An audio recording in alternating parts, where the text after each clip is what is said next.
victories this year. He's batting .340 with an OPS over 1,000, 9 homers. In Cubs losses, he's batting .172 with an OPS of .545, just 3 homers last night, 3 hits and a home run. Cubs win, Boog. He leads the National League in wins above replacement. Let's take a look at the Cubs starting lineup, and it is brought to you by Alexa Plus. For the Cubs, it goes PCA, as they call him, Bregman and Bush, then Happ. Michael Conforto a start in right. Suzuki sits with the knee issue. Ramirez starts at second. Nico Horner just getting a day, said Craig Counsell. Carson Kelly, Moises Ballesteros, and Dansby Swanson. The Cubs are 7th in the National League in runs per game, and they'll go up against this guy who's a monster. He's an absolute stud. Sinker, changeup repertoire. He's got the cutter and the sweeper. He's going to come right at you, throw strikes, and goes deep into games. This is their horse. They need big things out of him if they're going to get out of the cellar. You look at the guys on the leaderboard in ERA since the start of 2023, minimum 500 innings, and Logan Webb is number 6. You go back and combo that since the start of 21, he's thrown the most innings in baseball. So he's a horse. He gives you innings and he performs. He's elite. Well, and he saves the bullpen. Coming from managing days, you need these guys that are going to go deep in the games, give the bullpen a little bit of rest, and try to lock things down with just your big boys down there in the bullpen. Ready to go as Webb set to work and delivers. And the first offering of the game misses, and we are underway.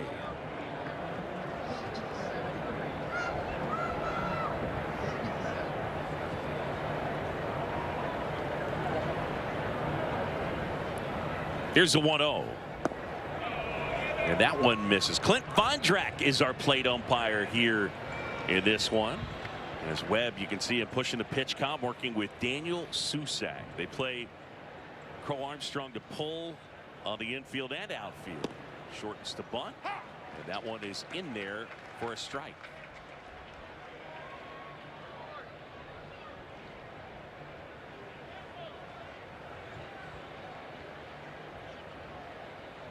Webb takes a breath and a 2-1. And that is in there for a strike. For Logan Webb, one of the things you see, he really eats up right-handers. So more often than not, if someone's going to do damage against him, it'll be a lefty. Yeah, and you see Craig Counsell has stacked the lineup with left-handed hitters today for that reason. 2 balls, 2 strikes the count. Here comes the pitch. And Crow Armstrong taking that one. One of the things that he's done better, he's not chasing as much. He's come close to doubling his walk rate. And whereas he would still be aggressive and chase pitches, he's done a much better job of swinging at strikes. Swing and a miss. Webb gets him. 94. And 1 up and 1 down. That's the first time he swung the bat. When you see Logan Webb getting that 4-seamer middle up in the zone, that's where you're going to try to get Pete Crow Armstrong out a little bit, and hitters are 0 for 10 in his last start off that 4-seam fastball. And when he first came up, he was a 4-seam fastball guy. Now he throws that sinker, and that one right there for a strike. When I talked to Daniel Susac before the game and asked him about Logan Webb, and he said, I know he's locked in when I can't even figure out what to call. He's got an unpredictable repertoire, and when as a catcher I don't know what he wants to throw, I feel like he's really feeling good and can go throw anything at any time for a strike. And again, you see him pushing pitch com. At this point, the pitcher and the catcher can kind of have a conversation through pitch com, hearing one another. There's go 2 on the ground. Adames to his left from a knee. And safe at first is Bregman. Eldridge having trouble corralling that one. And we'll see how they score it. I'm thinking it'll be an infield hit. Looks like Eldridge just misreads this. This ball's hit hard from Bregman, coming with that 2-seamer in. Nice play at Adames, gets up, throws it, and just probably from not being over there that much, Eldridge just misreads that short hop and wasn't able to stay on the base. Yep, comes off the bag. Again, Bryce Eldridge, who was a first rounder in 2023, but in high school he either pitched or he was a DH. So he's really learning first base as Michael Busch takes the sweeper outside the zone. Ball 1. John Shambi, David Ross, and Buster Olney as Busch steps back in. And that one in for a strike. Webb was on the IL with right knee bursitis, and since coming back 3 starts, 19 in the 30s, he's given up 2 runs.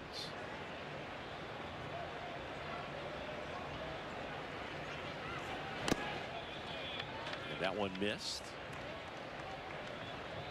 2-1. Busch with 8 homers on the season. And he hit one Friday night, a splashdown.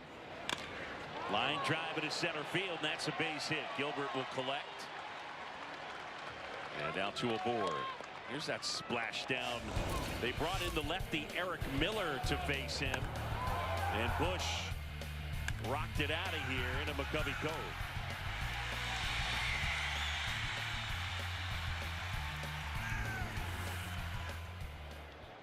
Busch, who hit 34 homers a season ago. So with 1 out, 2 aboard.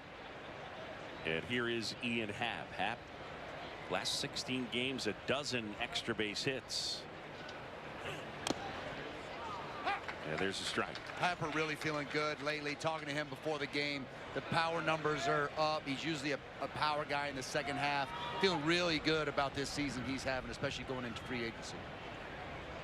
1 out, 2 aboard, no score, just getting started. That one back to the mound. The Gold Glover grabs it to second, 1 on the first 2.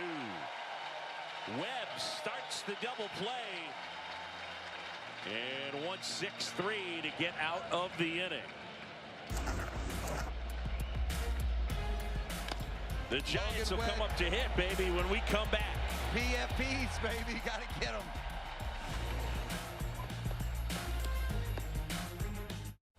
In San Francisco, as the Giants will come up to hit. And the Giants starting lineups brought to you by Alexa Plus. Chapman will lead things off, followed by Arise and Eldridge, Devers, Schmidt, Adames, Jung-Hoo Lee. Friday had his 18-game hit streak snapped. Susac and Gilbert round out the lineup, but Lee, what a start to his season.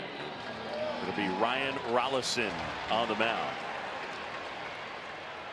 I think we'll see him for an inning, maybe a smidge more, and then Colin Ray will end up taking over. First offering misses.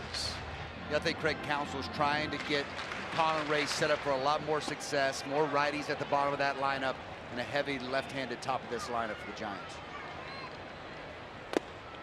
That's in for a strike to Chapman. Yeah, Colin Ray is warming up already. And there he is.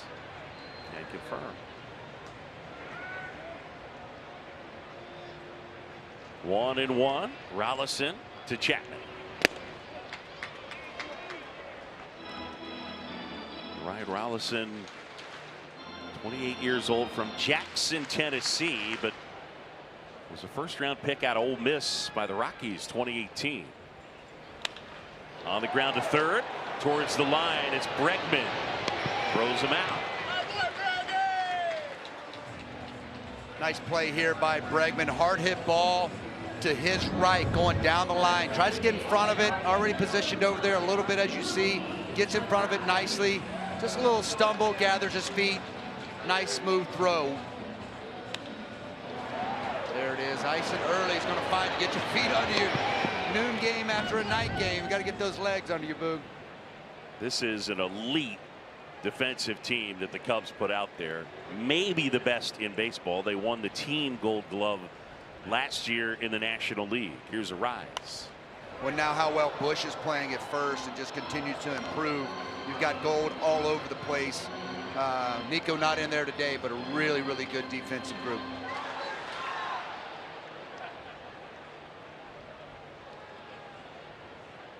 A 1 to Arise. In the air, left field. Happ waits on it.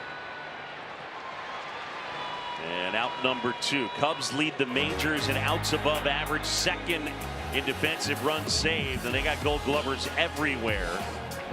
You mentioned Michael Busch, but they have guys up the middle and all over, including Dansby Swanson. You mentioned Nico Horner. Greg Counsell calls Pete Crow Armstrong the best defender on the planet. Says he's the best defender any position. I think everybody would agree with that if you watch Pete play at all. First one to Eldridge is a ball. Ryan Rollinson wanted to get in there quick. The Ole Miss Rebs are playing today. His old team playing in the College World Series today. He just wants to work quick. Go watch the game. On the ground, right side, Pedro Ramirez gobbles it up. And a 1-2-3-8 pitch inning for Rollinson. We'll be back after this message and a word from our ABC stations. A reminder, Monday Night Baseball on ESPN as the Rays head west to take on the Dodgers. First pitch set for 10 Eastern. Watch it live on ESPN. You can also catch the game streaming on the ESPN app. And if you're sick of yours truly, David Ross and Buster Olney, don't be, because we're doing that game too. Logan Webb back to work, delivers to Michael Conforto, and that one is outside. Now, Conforto signed in the offseason, and he's been a valuable piece. In fact, this is his 25th start at either the outfield or DH. And that one in there for a strike. Well, I think when you look at this team and you look at Craig Counsell as a manager, he really uses the bench in a great way. Gives these guys starts. He's hit some really big, got some really big hits for this club. Conforto has, because he's kept him fresh. He's kept him getting those regular at bats. Fly ball out towards right center field. Gilbert settling under it, makes the catch. Saw Gilbert with the sunglasses on his hat. It's a difficult with the sun. All right, here's Pedro Ramirez, who came up with his first major league home run. Still moving back and gone. And Ramirez was the Cubs' #2 prospect coming into the season. Switch hitter, a little better from this side to left side. And an elite defender who won a minor league Gold Glove last year, just 22. High baseball IQ.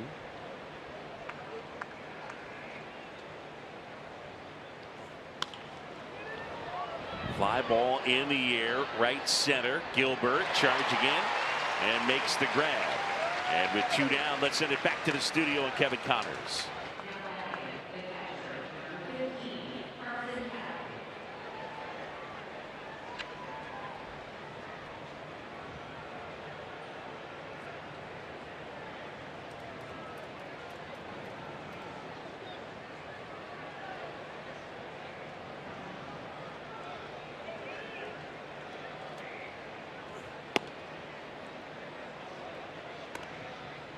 Indeed, the Cubs will head home and take on the Rockies. Giants will face the Braves. Webb back to work and delivers to Kelly. And this one lifted to left field. And how about that? A 7-pitch inning, 3 outs in the air from the sinker baller. We're midway in the second, 0-0. Home half of the second. As the Giants come up to hit no score. And it'll be Devers, Schmidt, and Adames against Ryan Rollinson. With Colin Ray continuing to get loose, the thought would be this will be it for Rollinson. I think this has got to be his last hitter. Colin Ray's down there throwing BBs in the bullpen. Got 2 righties, Adames and Schmidt after this. So this has got to be his last batter, you would assume. Swing and a miss from Devers. Field Devers hitting .234, 9 homers. I got him pretty much a year ago, and he swings and lifts this one right field. Coming on, Conforto waits and makes the catch. Seiya Suzuki not playing today because of right knee discomfort. He is available to pinch hit. They were hoping he'd be able to go. And remember, he started the year on the IL with a knee issue. Craig Counsell out of the dugout and makes the pitching change.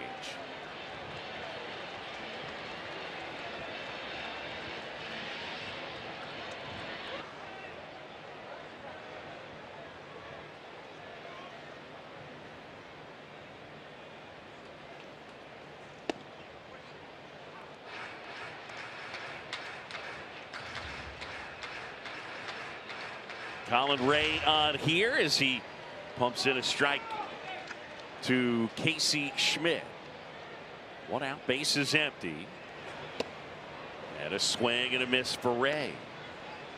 Colin Ray, the 35-year-old from Cascade, Iowa. You see a 5.19 ERA, and Craig Counsell is just hoping get him back on track, maybe face a few more righties. Swing and a miss and a strikeout, and a good start for Ray. 95 from Ray, coming out firing bullets. He is a guy that's been just a security blanket, some depth piece when they sign him, and he's taken the bump a lot for them with all the injuries they had. He's a guy that I believe you can count on. He's going to have some clunkers every once in a while, but a guy is really important to your pitching staff. Well, since the start of last year, he leads the team in innings. That means they've had a lot of guys on the IL. Because he's the perfect swingman. Craig Counsell had him in Milwaukee. I had him here in Chicago. Went through this journey, and now it's really become a guy that you can depend on to give you just some good innings. And he loves to compete. I love the fastball changeup mix that he has. He's kind of got the whole kitchen sink. He can do a little bit of everything. He can locate. He's got a little bit of velocity, and he comes right at you. The 1-1, and that's outside. So last year the Cubs had Ray in the bullpen. The first 17 games of the year he pitched 3 times, and then Justin Steele went down with Tommy John surgery, so Craig Counsell put him in the rotation. And again this year when Cade Horton went down, he found his way into the rotation. That one to center. Pete Crow Armstrong makes the catch as he drifts onto the warning track. 1, 2, 3, go the Giants.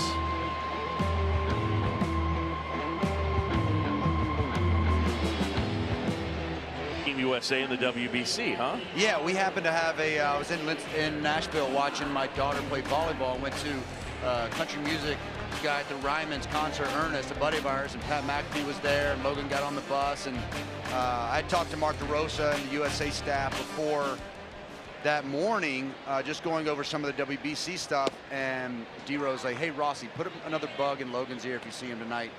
And that's what I did. And then I turned over to McAfee and said, McAfee, hey, we got to get this guy on TV USA. He's an absolute stud and I'm a sure horse. Pat was shy about it, right? Pat went right in and was like, it's for America. It's for America. So it was great. It was great getting to know him and then being a part of WBC, watching him compete. I've always been a fan from a distance, and we've got similar friends. Nick Agliano, a good friend of ours, together connected us. Nicky G, yeah, he's the man. So we got a lot of good connections. So it's fun to hang out with him, get to know him. But I like to think I had a little small part in it. I think Mark DeRosa and all the guys, Nick and all those guys, already had him kind of in the back pocket. But the 0-2 is outside. He grew up about 115 miles northwest of Oracle Park in Rockland, California. Good high school quarterback. You see him out throwing the football around usually every day in the outfield, or almost. Check swing by Esteros, went too far. He knew it, struck him out. That's that devastating changeup we were talking about before the game started. You see Ballesteros here just reading that two-seamer, recognize it a little late, just can't hang up. That 3/4, watch how he turns that thing over with that wrist. Really nice depth, starts really good arm speed, and starts on the plate and finishes down the way. Pitch in for a strike to Dansby Swanson. Yeah, Webb not a finished product when he got to the majors. He debuted in 19, pitched some in 19 and 20. He was a 4-seam guy, and his slot was a little higher. This one popped up, a rise out, coming on Gilbert to make the catch.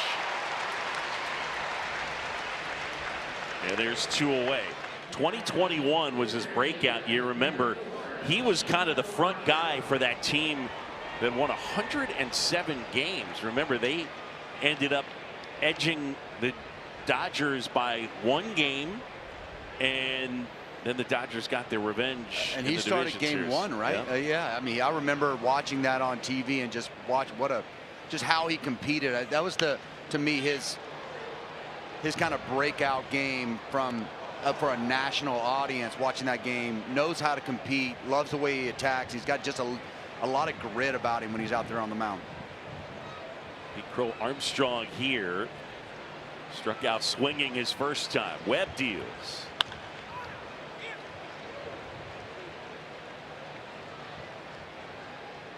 Crow Armstrong, by fielding run value, leads the majors. Any defender, any position. He's got a 17-game on base streak. And hitting .431 in his last 13. So he is really starting to heat up.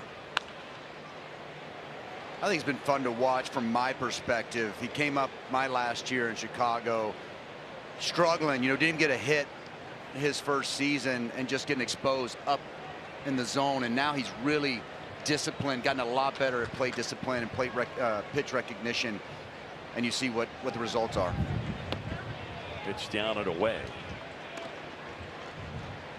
And that made an impact on him that year. It's funny that you mentioned not getting a hit because, I mean, look, here's a guy who's an all-star, 30-30. And I heard him telling someone a story the other day who wasn't someone that didn't know when he came up, etc. And when he described, yeah, I debuted in 2023. I didn't get a hit. And it was painful for him. Sometimes of our biggest growth is from the failure, and I think it's a prime example. The 1-2 is outside. Talking to Craig Counsell before the game, I think one really important point that he made about PCA is he continues to get better. And at his age and with the contract he has, that's going to be really good for the Chicago Cubs if that continues. 2-2 misses. We talked about the ability to impact the game defensively on the bases, and maybe his biggest attribute, the power. It's sensational. 3-2 on the way. Fouled off at the plate. When you talk about motivation, I know for a long time Aaron Judge, who has been the best hitter in the game, but he debuted in 2016. He had 95 plate appearances. He hit .179.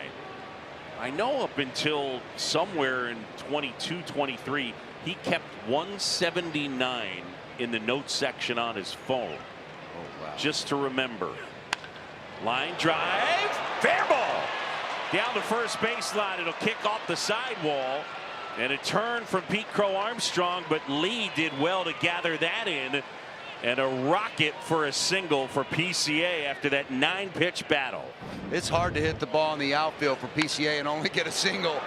Really nice play here from Jung-Hoo Lee. Reading this wall perfectly. Ball just inside. Maybe hit the line. I'm sure they're checking that right now. Adam Hammery and Clint Vondrack having a chat. That was close. Nice play there by Lee, though, to lead PCA to a single. Now, that is not reviewable. Fair foul in the infield is not reviewable, but they got together.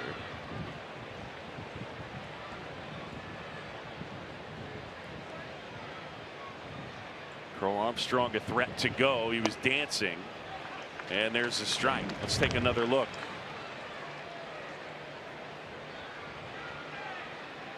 That's really close. Yeah, and Adam Hammery's got to tap dance out of the way and make the call. 2 outs, man at first. You almost knew that throw. With PCA dancing around on the 0-0 pitch, you could almost bank that was going to be a throw over. This is where it gets tough. A pitcher, catcher. 2 outs, you know he's willing to go. You've got a really good hitter in the box. There goes the runner. Pitches a ball, throw to second, too late. Pete Crow Armstrong with stolen base number 16.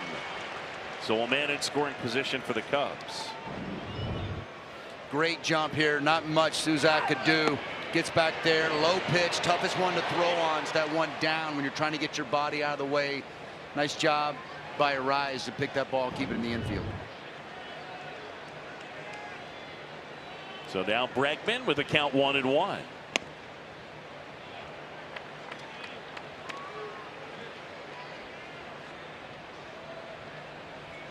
Alex Bregman a single his first time up.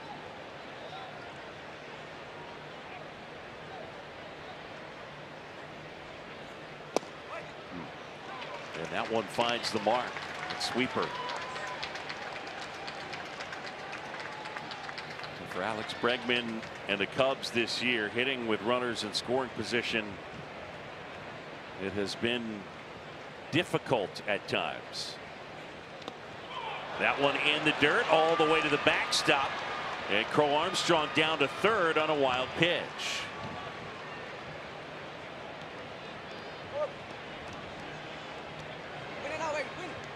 And again, when you're talking about a guy that throws that sinker a ton, that's always going to be on the table. Bregman has left a lot of people on base. I don't think that'll continue. This guy's a professional hitter, and one thing I told him when he signed with the Cubs, at least they finally got somebody who can hit to wear that number 3, you know. Bob Fallon to play off to the right. I like that. No offense to Justin Turner and Daniel Murphy, but you know, it's just a joke. I get you. Looking for his 3rd World Series title with that number 3 on his back. Crow Armstrong edging away, foul ground at third. 3-2. And a little floater into left, falling, coming out and making the catch is Casey Schmidt. Well, he's just learning the outfield this year, and he made a nice play right there. Infielder by trade, and able to haul that one in and prevent a hit and a run. PCA getting better. In what ways? Well, just that at bat where he just extends the at bat enough to get himself a pitch to hit and results in a hit and puts himself in scoring position. So that's the kind of at bat I think has just gotten better, you know, as his couple years in the big leagues has come on. Greg, when we met with you 2 hours before the game, you're waiting to hear on Suzuki. He's not in the lineup. What more can you tell us? Yeah, he just, you know, we're really just trying to be conservative with him. He felt pretty good. Feels like, you know, definitely be good to go tomorrow, but we just want to be a little conservative today. Right, thanks. Look, back to you. Jung-Hoo Lee stands in and takes ball 1. So no Seiya Suzuki, no Nico Horner today. Horner just getting a day off, just a kind of a mental reset. Here's Lee at the plate. He bounces that one foul. Lee had his 18-game hit streak end on Friday. And you have different types of hit streaks. I mean, when it's 18 games, that's darn impressive. But during his 18 games, he hit 500. That pitch in for a strike, and that'll lift your average up. In fact, a 328 average, that's second best in the majors.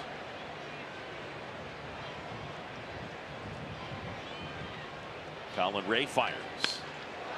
Slicer out into left center field, and it'll fall for a hit. Hack will collect, and the leadoff man is aboard. Back to the studio and Kevin Connors.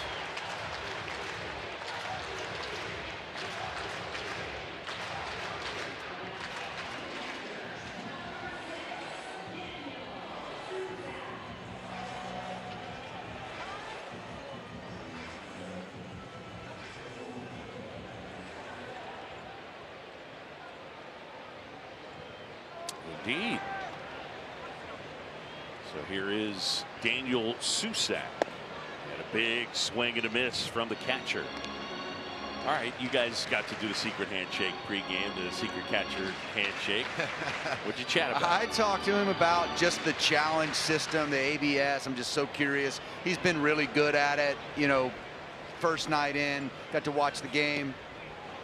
And he had like 4 challenges within the first 2 or 3 innings, and I just was asking him, like, how did he get good? How does he train that? And he said he hadn't been able to train it, but learned a lot last year in AAA, working with the system. And you know, he had a lot of emotional challenges early on with 2 strikes.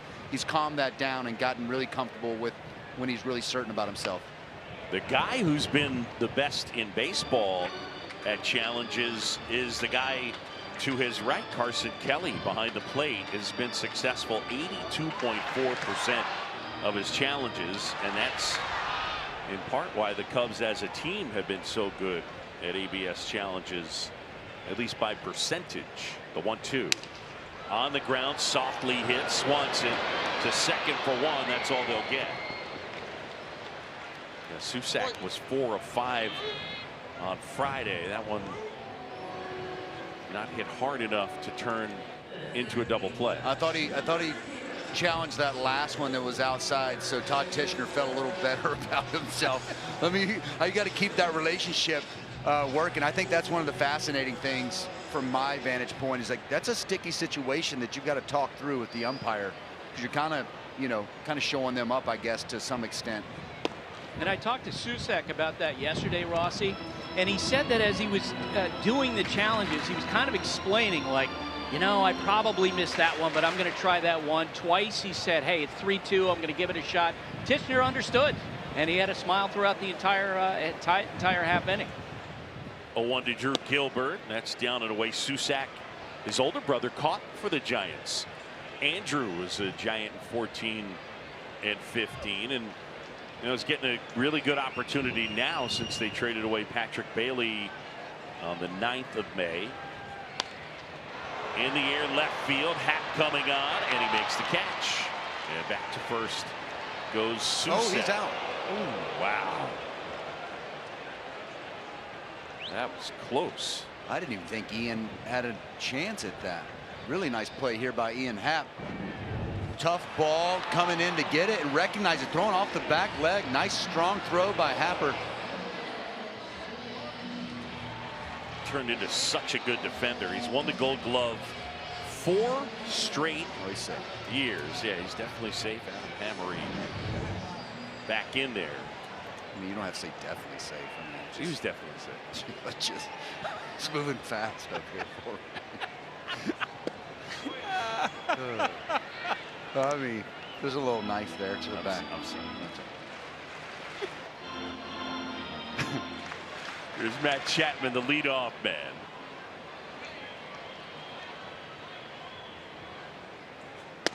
And a swing and a miss as Ray goes upstairs. We've seen Colin Ray. The velocity has been a bit better. Lately, Craig Counsell said there was some concern, a dip in that four-seam velocity, but when he's right, you'll see 94 and 95 from him. 0-2 now. And that one fouled back. Very underrated stuff. Like I said, kitchen sink. You saw there, he can sink it in like he threw it to Susac, running it in. He's got the spin, the changeup. I think it's his best pitch. 4 and 2 seamers. Just knows how to pitch and knows how to compete. Chapman.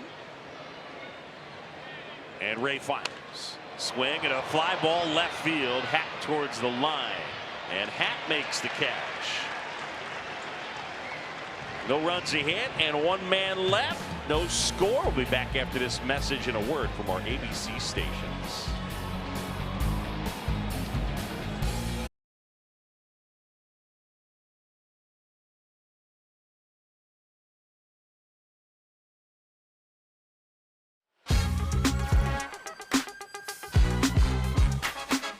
Logan Webb on the bump here today for the San Francisco Giants. And their ace back and healthy and looking strong as he delivers a pitch for ball 1 to Michael Busch. Webb, 29 years old. This guy with a great sinker. But he'll throw it all up there. But when he's right, normally, and we haven't seen this today, normally he's getting a lot of ground balls. Today he's gotten a lot of outs in the air. And the only 2 ground ball outs came on the same play, that double play ground ball by Ian Happ. So a little different for him. I feel like he's had a feel for that backdoor sweeper is what's really kept him throwing strikes, getting ahead early. Susac said he really thinks he's locked in when he throws that front hip sinker. And we were talking, kind of discussing, that was one of my favorite pitches to throw to lefties when a guy had a nice two-seamer like Logan Webb. Bush lifts that one foul down the left side. Chapman will give it a look. Michael Bush, former first-round pick out of North Carolina by the Dodgers. So we'll say this early. I really think Michael Bush coming in 24, he's been the guy that's really been just so consistent with this group. Like we talked about, their best hitter last year, but really been a game changer for the Chicago Cubs. And I don't think he gets the love nationally that a lot of these guys do. They're right down leading an ounce above average defensively at first, but since the start of last year, he's been their top hitter. And I don't know, as you said, that is. How many people known would everywhere. say that? Yeah, absolutely. Yeah. Let's say a Suzuki and PCA, and this one popped up. Chapman going out, coming on Schmidt, and he'll make the catch. Hosting friends for the next game? Just tell Siri, add hot dogs to my grocery list.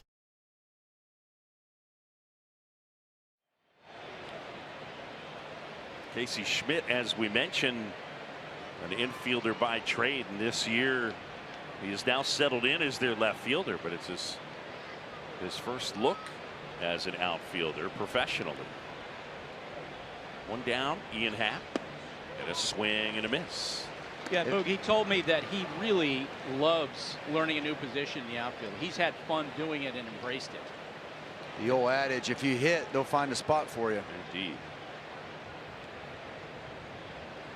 The 0-1. Swing and a miss. There's that change-up. Really good one there to Ian Happ.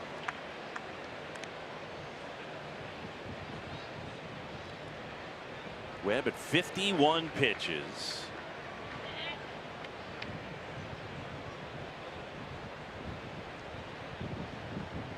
Oh, and 2. And that one missing low. Look at Ian Happ. When you met him, he was just a baby, and now think about this. He is the longest tenured athlete of the 4 major pro sports teams in Chicago. Any of the 4, Ian Happ has been there the longest. Wow. What a great nugget. On the ground foul of first. You're really good at your job. Man, I tell you what, Ian Happ's been one of my favorites, being able to manage him, be in the front office early on, and watching him go through some ups and downs. Man, he's had some struggles throughout his career, and he just continues to post and get better, and now he's as a professional at bat as you can ask for in the big leagues. I feel like you didn't say that a ton when you were managing. I did not. I did not. The 1-2.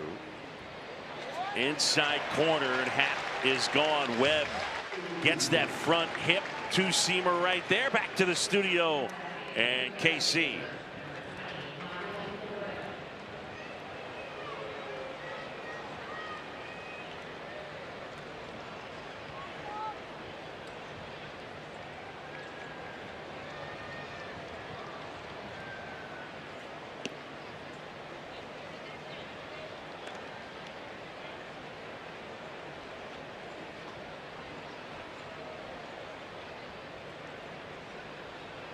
Colson Montgomery is an absolute stud. I'll have my guy Ethan Cooperson double check this, but I believe since Colson Montgomery debuted right about the 4th of July last year, I think he has more homers than Shohei Ohtani.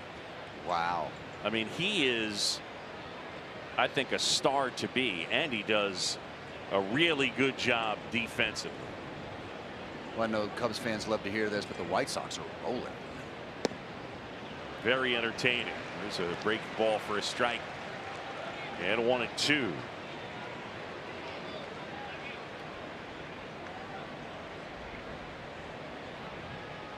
Webb takes a deep breath and fires. And on top of that, guys, last night, yesterday, a big game changer in the American League Central, Jose Ramirez, suffering a broken hamate, 4 to 6 weeks. Man, that is crushing for the Guardians, who every year seem to figure it out. 2-2 fouled off.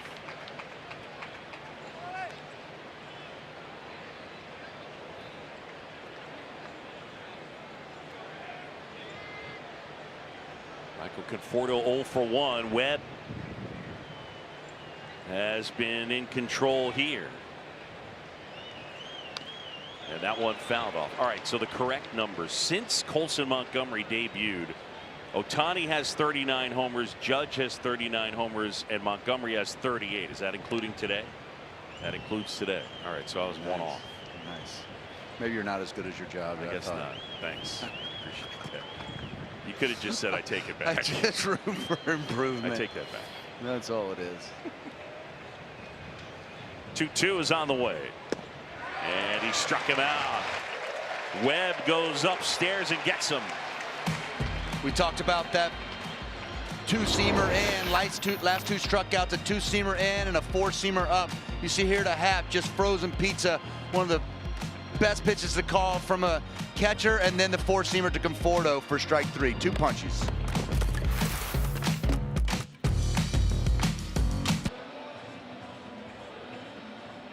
All the kayakers down McCovey Cove.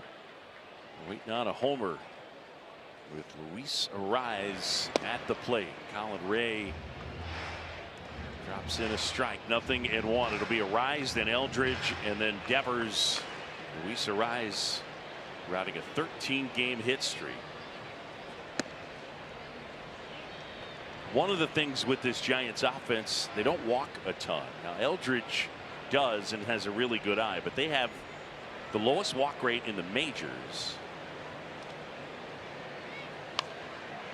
and one of the lowest walk rates in history. As a team, their walk rate 6.1%. The last time a team was lower than that, the 1968 Reds.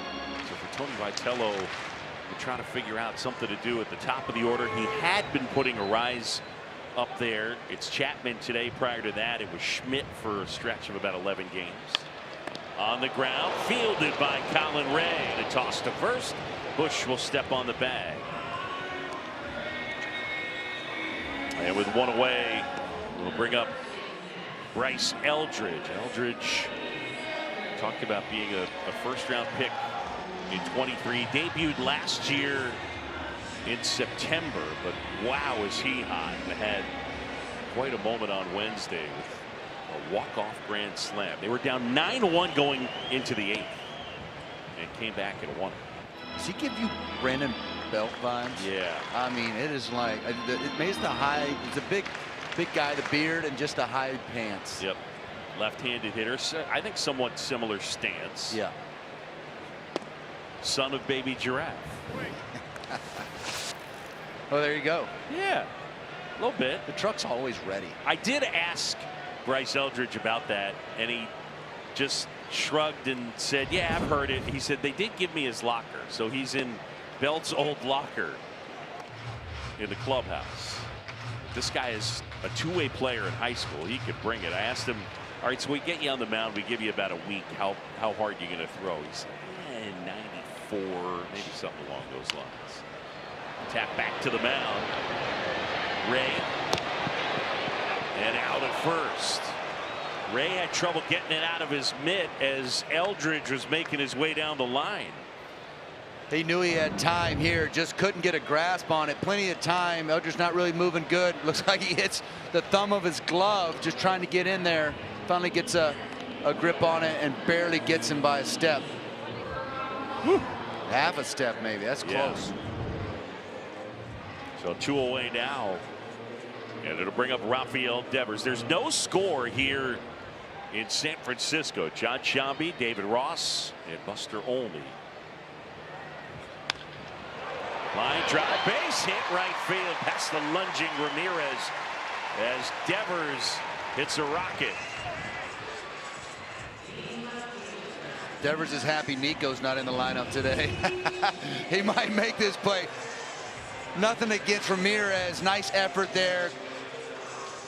But just out of the reach here, outstretched Ramirez. But you never know. Just that gold glove Nico had. He's got that instinct. Might have made it. Might have made it. Nico is a special player, no doubt. All right, leadoff man, or I should say 2 outs and a man aboard. And it's Devers, and now Schmidt swings and misses. Casey Schmidt in a bit of a funk of late, just 4 for his last 33. when he delivers offensively, it's through slug, because he is super aggressive. Line drive right field. Conforto can't get it off his glove. Devers to third. Gary Pettis will hold him up. And into second goes Casey Schmidt.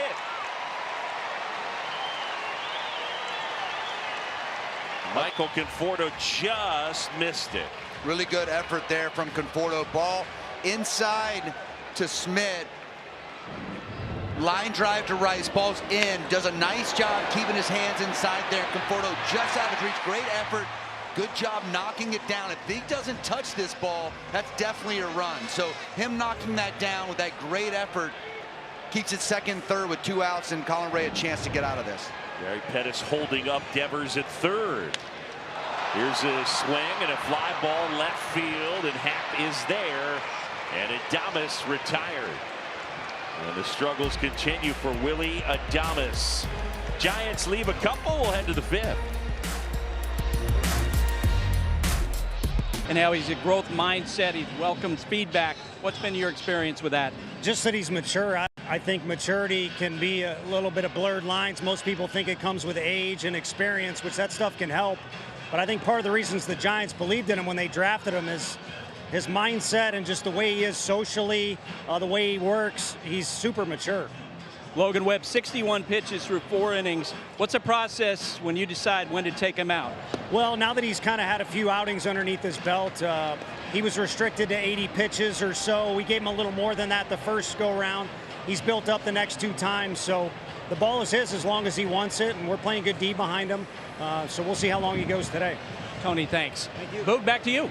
Yeah, one of the things the Giants staff does a good job with is generating ground balls. Today it's all in the air as Adames pulls that one down off the bat of Ramirez, and there's one away. You know, David Ross, Tony Vitello managing the Giants, but he has a Cubs connection, and I found out in the coolest way last week doing a game Sunday night for ESPN Radio when we were in the pregame meeting with Tony Vitello, and your old buddy Anthony Rizzo was there, and Jason Benetti was doing play-by-play. Asked him, so you grew up in St. Louis, you big Cardinal fan obviously, how much did you dislike the Cubs? Or he said, no, I was a Cubs fan. And it was Anthony Rizzo who said, where were you the night of November 2nd 2016? And Tony Vitello's eyes got watery, legit, and he said, I was at the game with my dad in Cleveland. Look at that. And there's his dad, Greg. And what a special, special night. They got a chance to share that along with his sister and Brother-in-law, right? yeah, his brother-in-law put it all together as Adames handles. Carson Kelly retired. He also wanted us to know that he really enjoyed the 20-minute $430 Uber ride back to the hotel because of upcharge 11x because they were busy. Yeah, that's right. No, but it was, I mean, it was, he looked at Riz and he said thank you, and you got to visit with him today. But you're talking about a family of Cub fans, and 2016 and your group winning, that meant everything to him and his father. It was really cool to hear him tell that story today and talk about his dad. I mean, the fantasy camp picture of his dad is just absolutely epic, and it shows you just probably why he's a baseball lifer, just growing up in that environment. Here's his dad at fantasy camp. You know, his dad got a hit off Fergie Jenkins. That's what he said. I said, who wouldn't have been pumped? He said, we had to hear about that for about the next 10 years.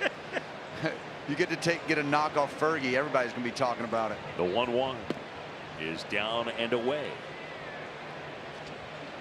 Moises Ballesteros up here. Logan Webb locked in, about to throw pitch number 70. Ballesteros, a strikeout victim his first time. That one rolled foul, and Jose Javier, the Cubs first base coach, grabs it. Ballesteros, they've liked him a long time. They signed him back in 2021 for $1.5 million. That's the type of signing bonus you give to a kid that can really hit. And He's marched through the system, and now at 22 years old, he's been their DH most of the time. He's a catcher by trade. He's only caught a handful of times.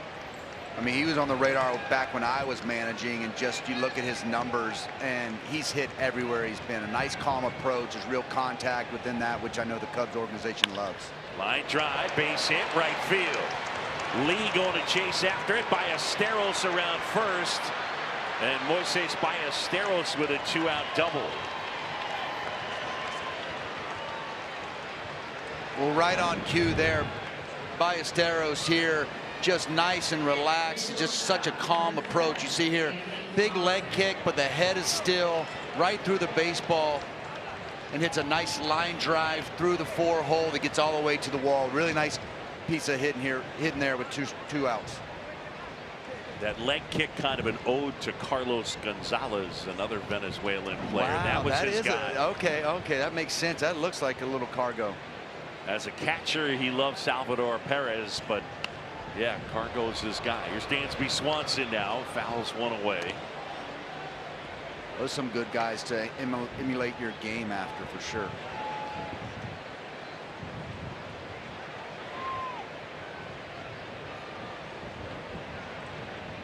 Two down, man at second. Pitch to Swanson. And that's a strike. It has been a rough year for Dansby Swanson. 0 for 1 today since the beginning of May, hitting 146. You see his season numbers. He continues to play good defense.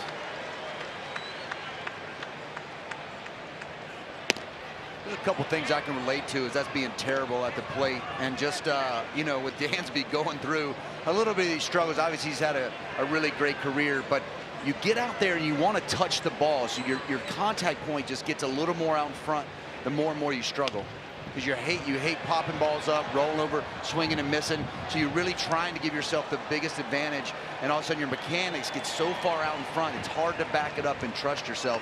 And it looks to me that might be a little bit of what he's going through mentally and physically. No score. We're in the 5th. Cubs and the Giants here at Oracle Park.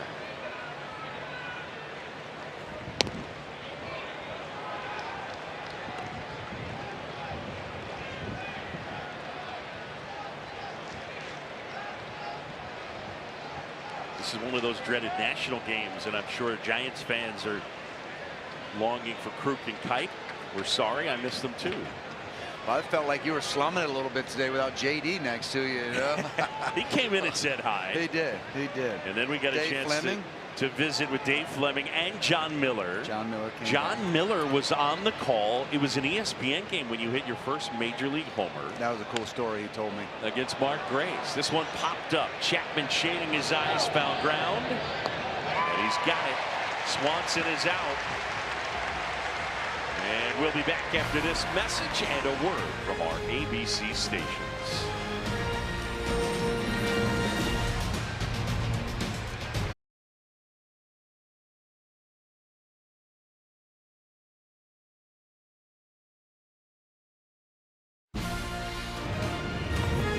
Welcome back to ESPN Baseball, presented by Liberty Mutual Insurance. Back here in San Francisco, Jung-Hoo Lee takes a cutter for a strike from Colin Ray. Colin Ray, since coming on, taking over for Ryan Rollison, has pitched pretty well. Trying to run that four-seam fastball across the inside corner, but it missed, and now it's 1-1. I mentioned that Ray is from Cascade, Iowa. We'll watch it at the corner tap room. Flare, and that's over the head of Bregman, who's trying to chase it down. He does, and quickly fires to second. Jung-Hoo Lee is 2 for 2. Well, this is why contact is so important in our game. You kind of fall in love with it as a manager. We all love power here, but you see Lee just staying inside, fighting this thing off. It's a really nice pitch there from Colin Ray. But Lee does a nice job of pulling his hands in and making something happen. And don't forget about Alex Bregman here with the full hustle, keeping this to a single. Really good play by Bregman. So leadoff man is on first. Each side, no runs, 4 hits, and no errors. Ray delivers. Susac pushes a good bunt to third. Bregman was back. Barehanded throw to first. Pick at first by Bush. And that was well done by both Bregman and Bush. And Susac put down a very good bunt. Almost a little bit of an early drag here. Bregman way back, feeling the defense, but that's just why he's got the gold hardware.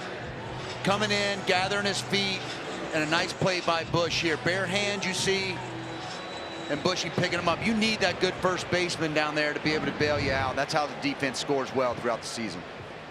Bush has got better at picking balls like that. I remember in spring training, Michael Bush's first year with the Cubs and first year with Craig Counsell. Craig Counsell was fairly certain that Bush was going to turn into an above average defender at first base. And I asked him why.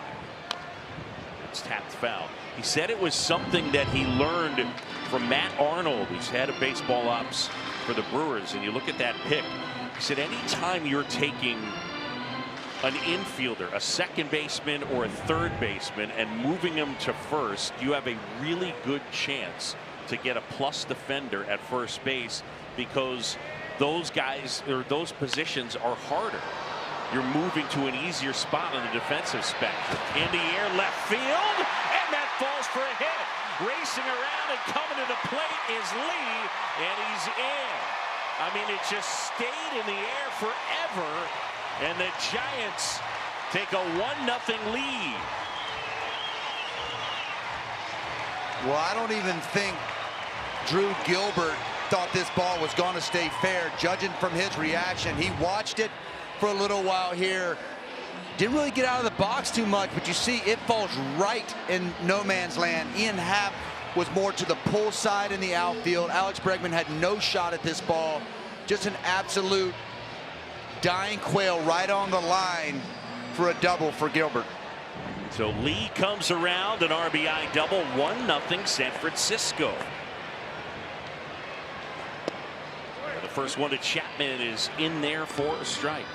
And Rossi, what a read by Lee on that ball. Really nice read there by Lee. That ball falling, being able to score really, really easily. So 1 out, man at second. Really a bonus from that sacrifice, but being able to read that ball from second base. I don't know that he even gets to third on that ball if he's at first.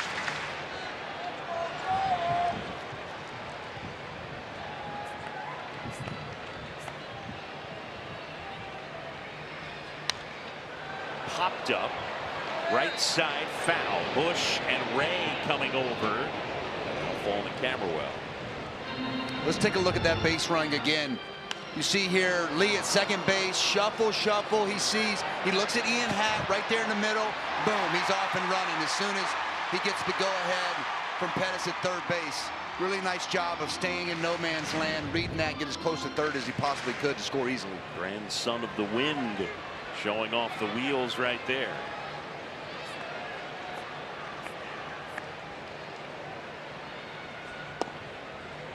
Ray teasing the outside corner with a sweeper, and it missed 2-2.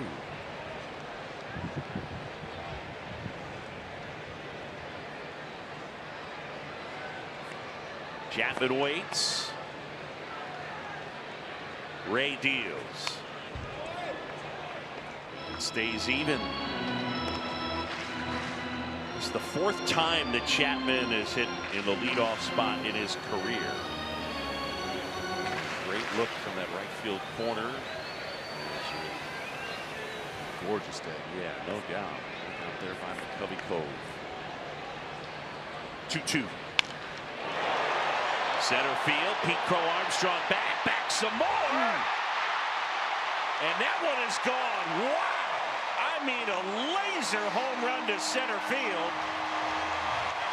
And Chapman rockets it out. And the Giants add to their lead. And it is 3-0 San Francisco. Talking about a lean guy. Matt Chapman here. Just absolute line drive, trying to go in from Ray. Misses out over the middle. And it's so fun to watch PCA track down a ball. We thought he might have caught that, how fast he was moving. Look at this jump. He's got no shot with how hard this ball is hit. But look how, I mean, he barely misses that ball. And that ball was hit 106.8 off the bat. That got out of here in a hurry. Yeah, a screamer to center field. That has been one of the issues for the Cubs this year. Their pitchers giving up a ton of homers. So Chapman with the blast, and that is number 7 for Matt Chapman. Let's give Matt Chapman some love. Look at this swing. Right down the middle here, trying to go in, like I said, but just nice, compact, short swing. Staying right through it. I mean, line drive to center field. That's how you want to draw it up. So the Giants lead 3-0. And this to the right side, Bush to Ray. Chapman's really picked it up lately. He's been swinging the bat really well. Got off to a rough start, but having much better at bats for the Giants as of late. Well, he had a massive game at Wrigley Field where he had 2 homers and 8 runs batted in. And here in the month of June, he leads the big leagues in RBIs, but 8 in one game. And the Cubs are sitting there saying, "Uncle." Yeah. That's when you're catching, you're like, how do I get this guy out? Somebody just put one in his ribs. Or down the middle. Yeah, exactly. The Tony Gwynn theory. I throw it away, he hits to the left. I throw it in, he hits a homer. Just throw it down the middle, maybe he'll pump it up. So Chapman and the Giants leading 3-0. And now the pitch to Eldridge, and that is in for a strike, 0-2. As Eldridge asks for time.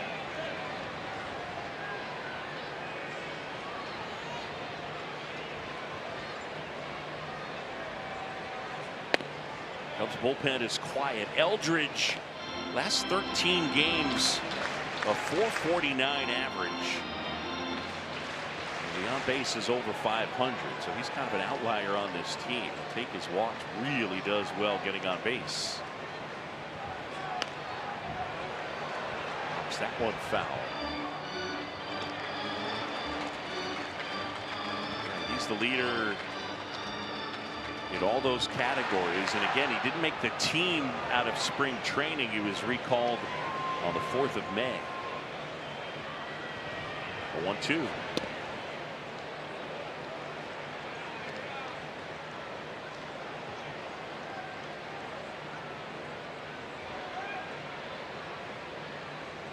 Giants out to the early lead.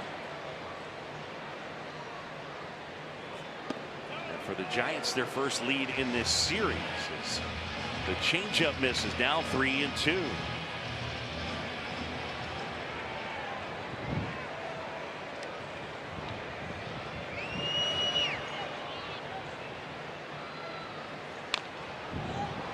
Changeup dribbled foul. Eldridge, who grew up in the D.C. area, Northern Virginia, Indiana, Virginia, to James Madison High School. Was committed to play at Alabama. He was recruited by Tony Vitello. And that one missed. A four-seamer at 94. And a walk with 2 outs. Fans, a reminder, the ultimate goal for an MLB fan, seeing it all.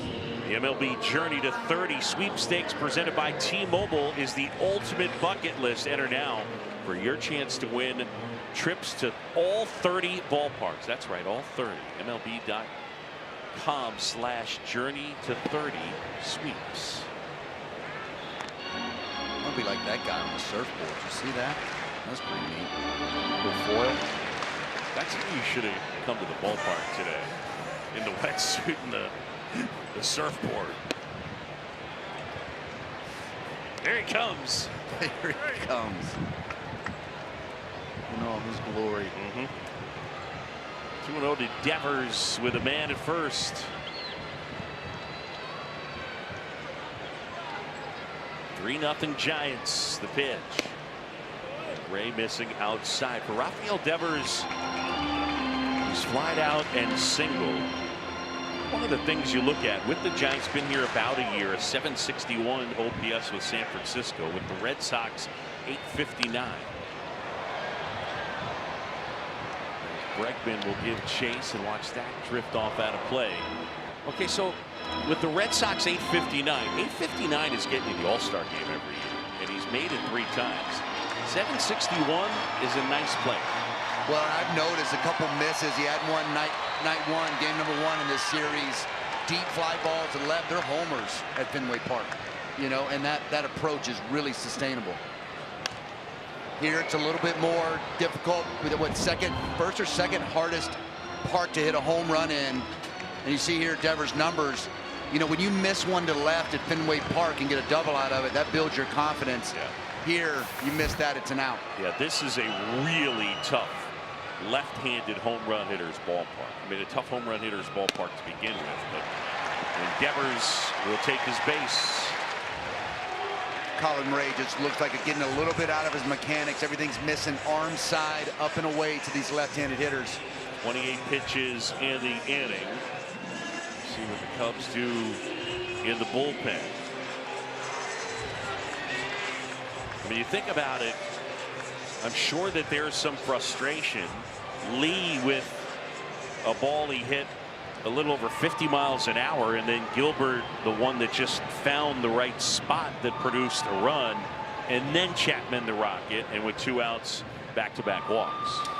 Yeah, when you get a lot of soft contact and balls are falling in, you feel like, you know, what do I got to do to get these guys to hit it at somebody? And with this great defense, you've always got that potential of a great play, but it's not fun to have balls just kind of fall in front of the outfield or just off the line, and then you get the big blow that puts up the crooked number.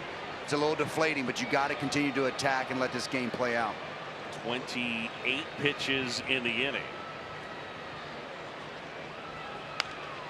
And Schmidt pops it foul. You find yourself getting afraid of contact a little bit when that stuff starts happening. I remember catching guys like Kyle Hendricks, and Pittsburgh Pirates were notorious to dink and dunk him. And you start getting a little bit scared of the contact. You start to walk a guy, and then they pop one, and then the game's out of hand. So game's still in reach here. She is ready. She's locked in.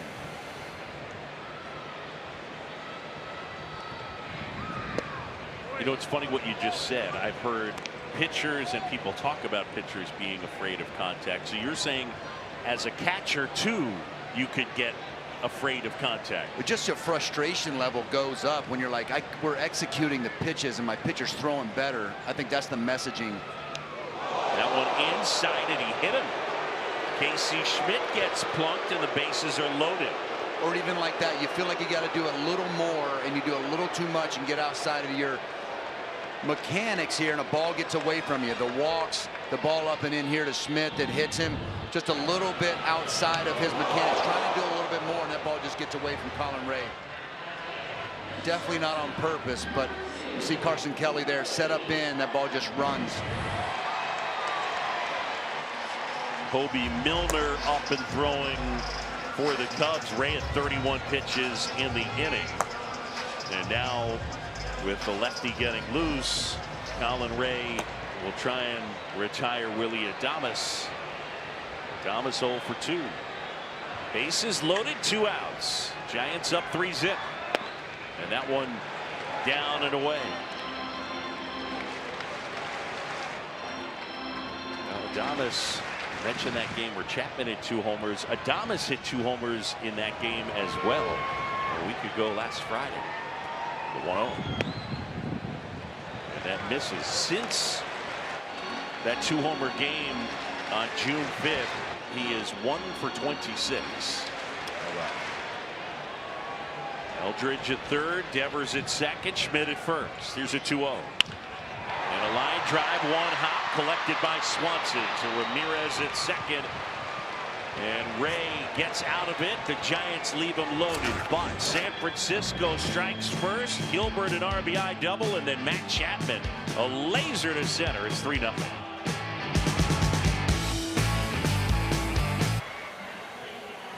Fans Play Ball is baseball's global youth initiative. highlight the fun and accessible ways to play our great game. To learn more, including how to find a league near you, scan the QR code or go to playball.org and follow at Playball on X, Facebook, and Instagram. We'll go to the top of the 6th. Pete Crow Armstrong at the top of the lineup for the Cubs. And this one flared into shallow left field. It'll fall for a hit. Schmidt will pick it up. Crow Armstrong will take a turn and hang on. And PCA his 2nd hit of the day. So the leadoff man is on base here in the Cubs 6th. Crow Armstrong says, anything you can do, I can do better. Just dunk it over there. Staying inside it. Gets inside that 2-seamer and just jams himself just enough to throw it out there to left center for a base hit. And now it's Bregman, who's 1 for 2 with a single. 3-0 Giants. That one to the right side. Arise picks it up and throws to first. 1 away. Man at second. Back to the studio and Kevin Connors.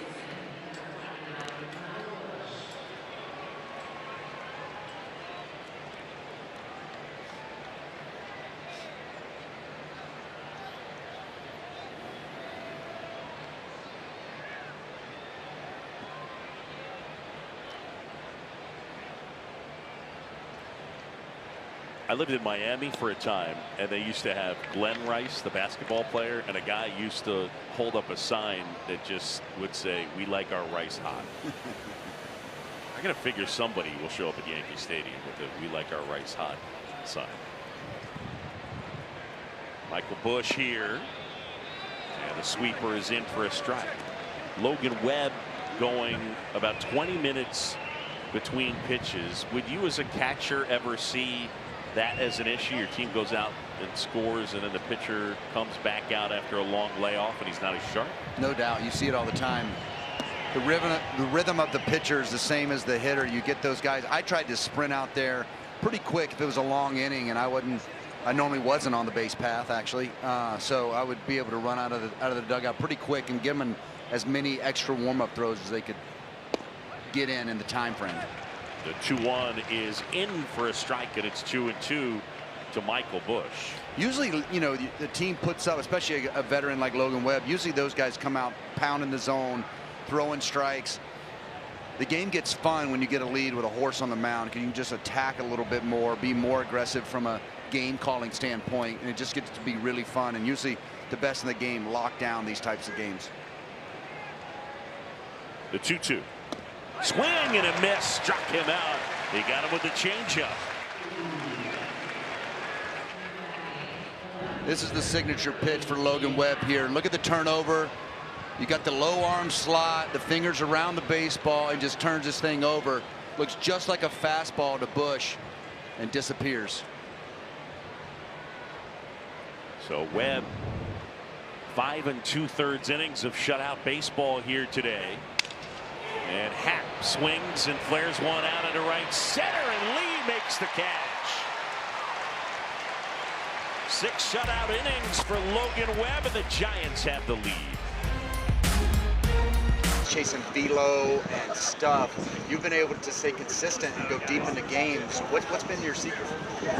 Well, the thing is I'm also chasing velo and stuff. It just doesn't happen. But no, I think the most important thing is kind of just knowing who you are. And every offseason I go into them and say, okay, I'm gonna gain 2 miles per hour. I'm gonna, make this pitch nastier. And I get to spring and it doesn't happen. And it's like, man, okay, I gotta go back to normal. Everybody's chasing velocity, including him. Been noted. In for a strike to Jung-Hoo Lee. It's incredible. I mean, in today's game, the average fastball velocity basically sits around 95. And when you think about, so your first year was 02. Yeah, I mean, it's been a minute. Pitch tracking didn't start until 2008, but holy cow. Yeah, I mean, Gagne used to throw 96, 97 as our closer. Starters are throwing that. That's right. Now, with these guys, the velocity is real, and I just think it's so impressive what Logan Webb continues to do. Now, he doesn't. It's not like he's a thumber, but he can move the ball around. The pitch mix is real. The changeup is real, the depth, and just the way he competes. And he talks about, you don't hear many pitchers talking about locating anymore, and when he's really locked in, being able to execute to both sides of the plate with multiple pitches, it's impressive.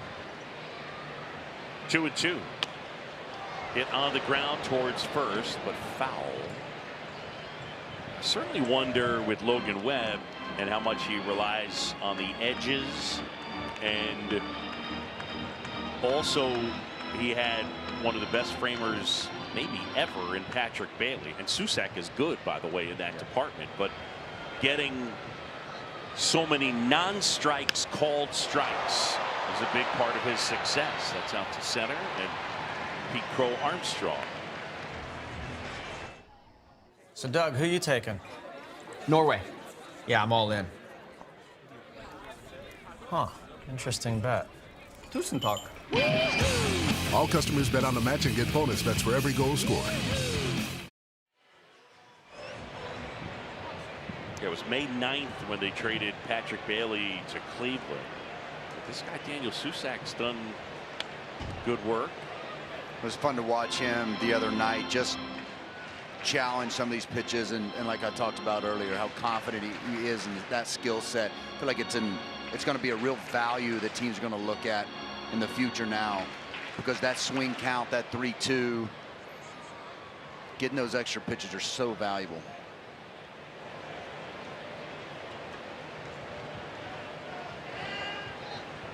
The 0-1. Do you like ABS as it is set right now? I do. I love the accountability. I think it's actually made umpires look better and be accountable. And even the ones they miss, it feels like it's yeah, so small of a margin that I thought it's made everybody look really good. Swing and a miss, struck him out. I don't think we've given enough credit to, before the ABS, that how well a lot of these great hitters know the strike zone.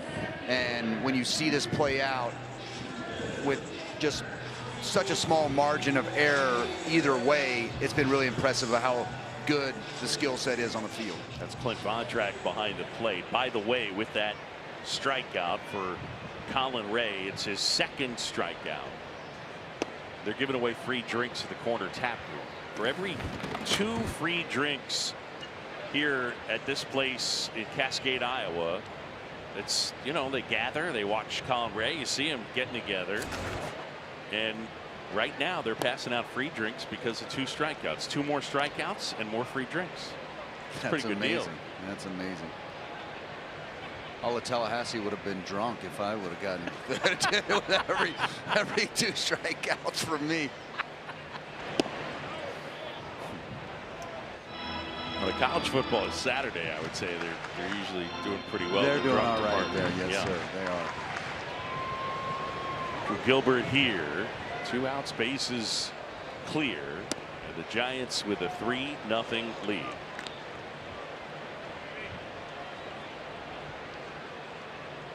Gilbert, their center fielder,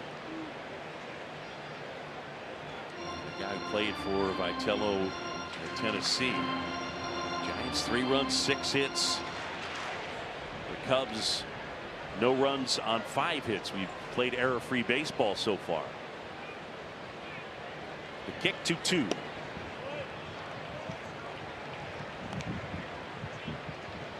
A lot of Harrison Bader in this game from the other side to me. Just an elite young outfielder. Not as much power, but just like the way he looks, the way he acts, the way he plays. Roller to the right side. Ramirez gobbles it up. Gilbert is out. And 1-2-3 go the Giants. We'll be back after this message and a word from our ABC stations.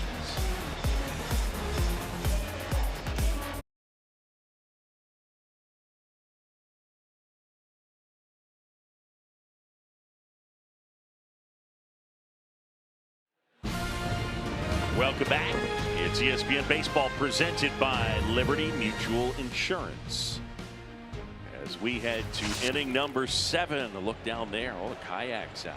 Look at the colors. McCovey Cove. Giants with a 3-0 lead. And Logan Webb has been razor sharp. 6 shutout innings since coming back from the IL. That right knee bursitis now. This is 4th start. So he's gone 25 1/3 innings. And he has allowed 2 runs.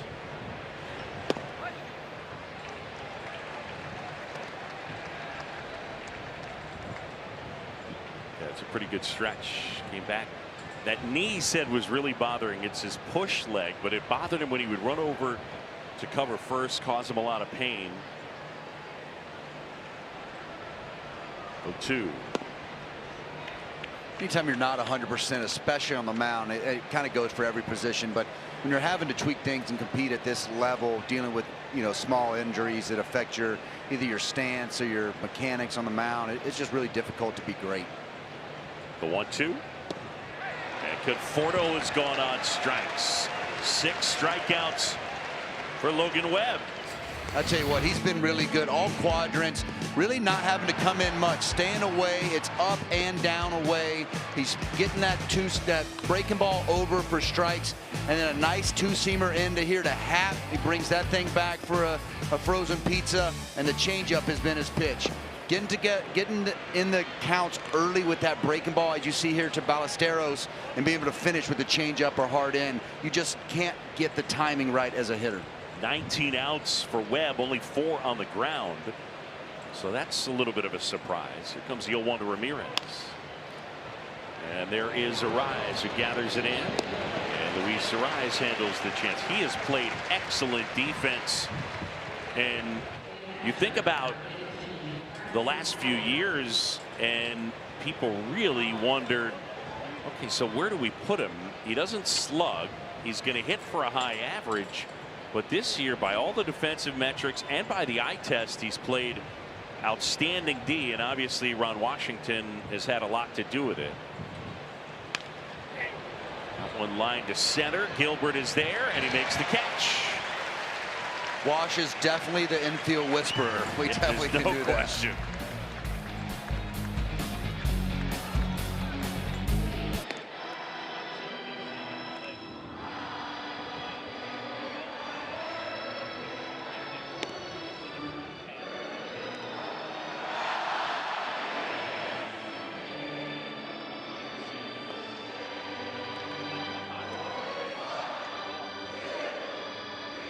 A gorgeous day in this beautiful ballpark, Oracle Park. You look at the garden out there in center field.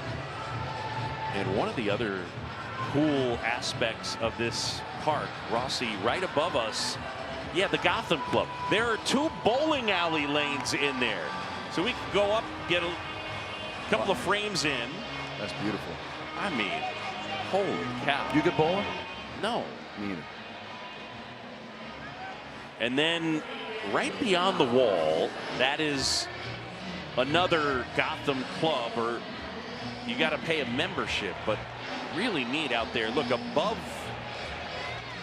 kind of where the scoreboard is. Yeah, the top portion, not the part where you can see through, but the top portion is a beautiful, like, mahogany, and it's spectacular. It's beautiful. I came here, Scott Harris, the president of the Detroit Tigers, OGM for the Cubs, friend of mine, had his welcome party in that bar, and it's absolutely gorgeous back there. This is just a beautiful ballpark, one of my favorite ballparks in the league. This is, I mean, the views here are spectacular. One of my favorite things when Scott was GM out here and the Cubs would play the Giants, his dad's a huge Cubs fan. And I asked Scott when the Cubs were playing the Giants, okay, well, who's your dad rooting for? And Scott said, he said the Giants, but I don't think he means it. It's not coming from the heart. It's not coming from the heart. He knows Dad. That's great. So good. That's great. I would not be surprised if Dad's watching today. 2-2 now. Scott Harris and the Tigers got to figure out what they're going to do with Tarek Skubal. And funny how everybody's got an opinion on that when you listen to the talks around baseball.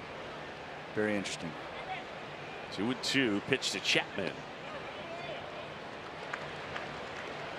Chapman, a line drive homer to center in the 5th. Home run number 7. He's been swinging a really good bat. 3-2 now.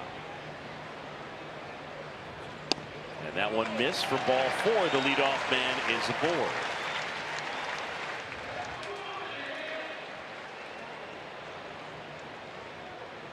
Fans score big on authentic gear at MLBshop.com. From official jerseys and memorabilia to hats and hoodies, we've got the season covered. Scan the QR code or visit MLBshop.com, the official source for your favorite team gear. Pitching change here at Oracle.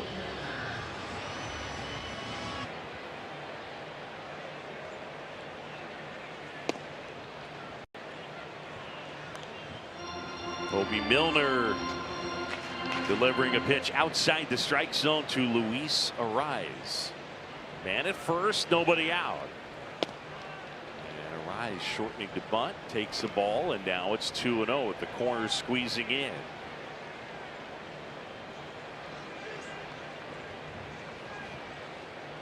Ariz has put together a really nice season for the Giants. They signed him 1 year, $12 million. He didn't have a ton of interest. They were looking at a lot of different options at second base. I mentioned Ron Washington, who's, he's the infield whisperer. And Ariz has played great defense. That one bunted towards first. Milner calls off Bush, flips to him. And nice job by the pitcher. Sacrifice, and down to second goes Chapman. I was just about to say, you took the words out of my mouth. Really nice job from Milner here. You're thinking the left-hander falling off to the third base side, but with this delivery, kind of that 3/4, he's already on that side. Ariz tries to bring it with him a little bit, thinking the lefty's going to fall off the other way, but Milner does a really nice job communicating with Bush. Nice, easy play for the pitcher. Here's Bryce Eldridge now. He rolls one foul first base side. Eldridge talked about growing up in the Northern Virginia area. He was a huge Nationals fan. And surprise, surprise, a big Bryce Harper fan.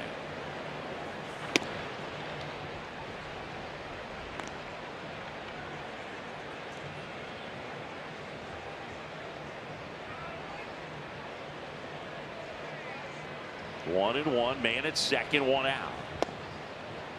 And that one drops in for a strike. There's the sweeper from Milner, who's been good for the Cubs this year. Cubs bullpen hasn't been much of a problem, but their starters ERA is 26 in baseball.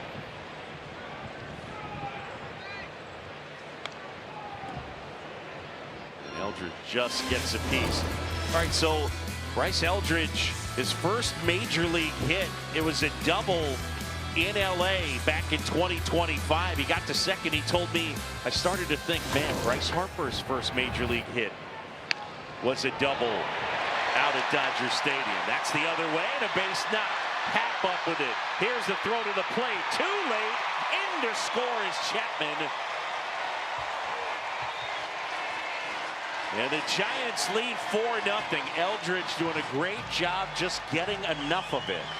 For such a young hitter, he stays inside this tough lefty and Milner. I'm going to get inside everything you can possibly throw. Watch how simple this is. Foot down early, and I'm going to stay inside this ball, even if I let it hit him. And a nice send here by Gary Pettis.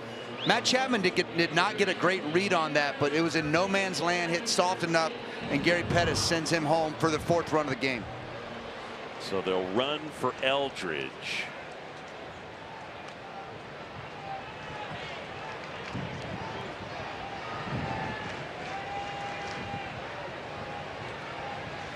And it's Jonah Cox who will run at first.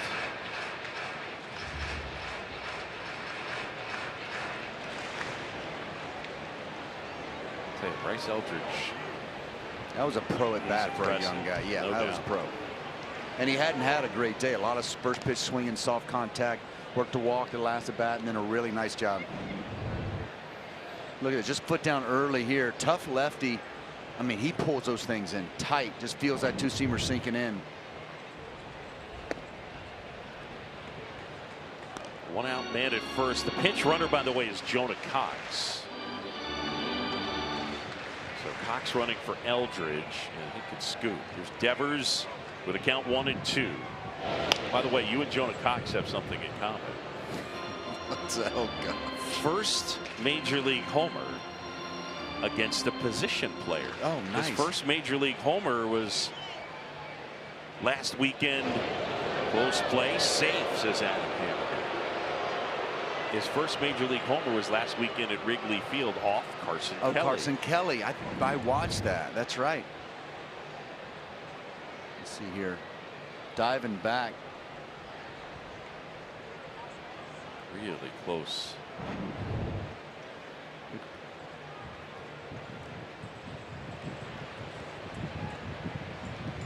The 1-2 is lifted in the air. Bregman looking up into the sun into foul ground, and he makes the catch. Wow. And Cox lost track of the outs, and it's going to end up being a double play. And the fans letting Jonah Cox know it. He comes in as a pinch runner, and he makes the mistake. End of 7. The Giants on top 4-0.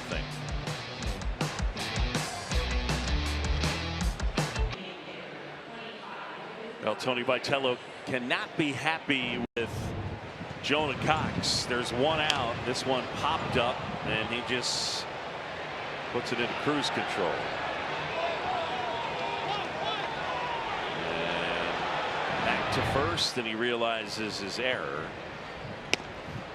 Well, I tell you what stands out to me in that you listen, you hear all the Cubs players going 1-1-1. I didn't hear one coach yelling, "Get back!" Back. Our microphones may not have picked that up, but it's a bad look when you've got one job out there to do and you forget you're out. It's a bad feeling and a bad look. Jonah Cox will stay in the game at center field and pushes Gilbert to left, and Casey Schmidt takes over at first. Webb now at 95 pitches. He's been great today. And that is in there. You almost never hear Giants fans boo their players. Yeah, they booed but him. This is, there's been an issue here a little bit with the Giants where you had Willie Adames. Same thing happened down at Dodger Stadium against LA.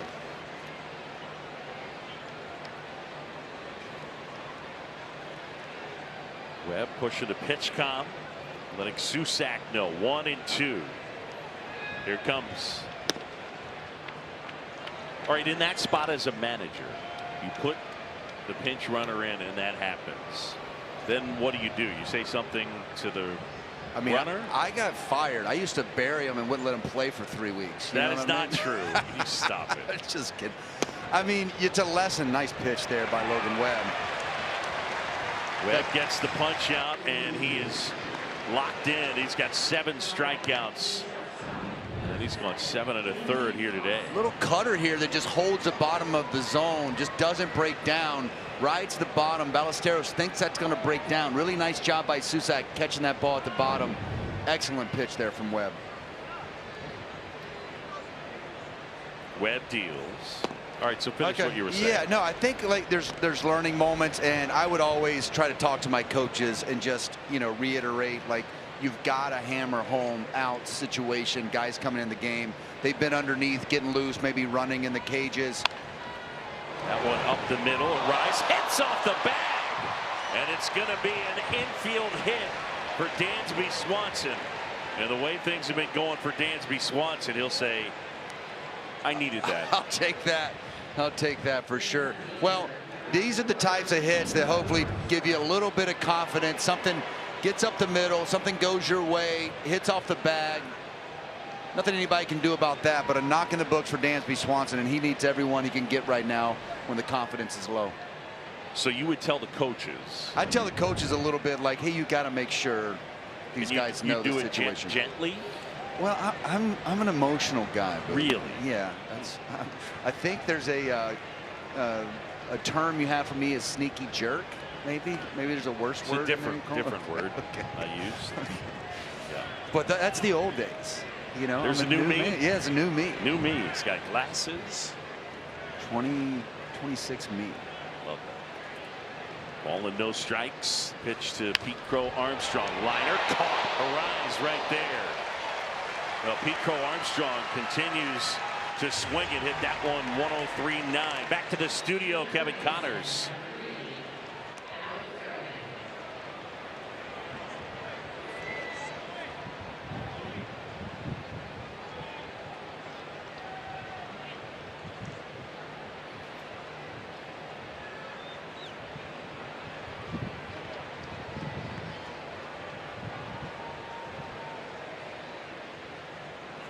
Indeed.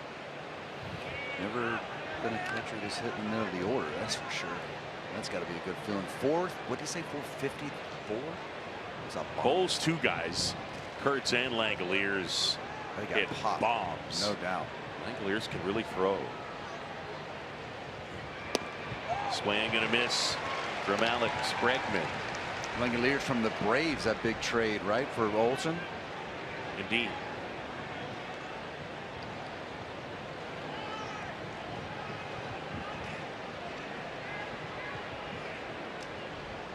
The 1-1. Popped up, chasing after it. Schmidt, it'll fall for a hit. Racing for third is Swanson, and he's in, and it gets past Chapman. Swanson will get up. Chapman retrieves.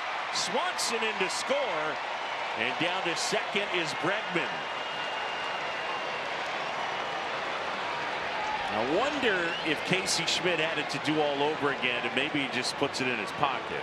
Definitely would have rather hung on to that one. Dansby aggressive on the base path here with this ball falling, but Schmidt just reads it, and it's a little bit of a long throw. Tough play there for Chapman as Dansby sliding in when that ball comes in. Here comes Torey Lovullo. Tony Vitello out, and he will make the pitching change. And Logan Webb is going to get a great hand. Oh, he's staying in. So a season high 105 pitches. It is so rare these days that a manager comes to the mound and doesn't bring the hook with him. The fans loving it, and I know Logan Webb is loving it. Tony has a lot of confidence in Logan Webb, as he should. And he talked about in our pregame meeting just the confidence he has in this young man. That one is ripped to right, back to the corner, and Lee makes the catch. Oh, baby, what a play. Logan Webb loving it. Lee saves the day. He steals extra bases from Michael Busch, and a run from the Cubs, and that would have changed the game.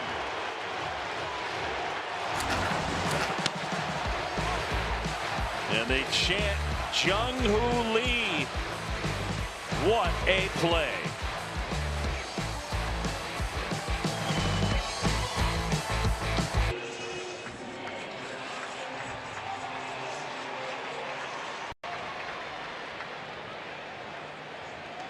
Ethan Roberts taking over for Colin Ray as he faces Casey Schmidt. What a play by Jung-Hoo Lee in the right field corner to steal extra bases from the Cubs' Michael Busch. That would have scored a run and made it a 4-2 game and put a man in scoring position. Roberts done good work for the Cubs. It's a foul ball. Logan Webb was certainly appreciative of Lee's play. It's such a weird feeling too, going if that ball lands, if you're Logan Webb, about your outing than how he feels now coming off the field.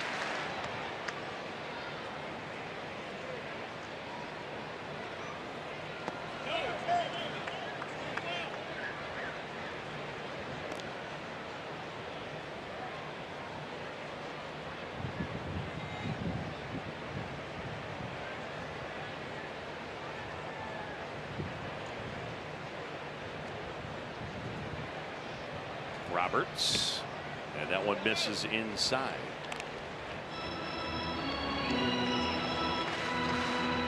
Great day for Logan Webb. He goes 8. gives up a run unearned.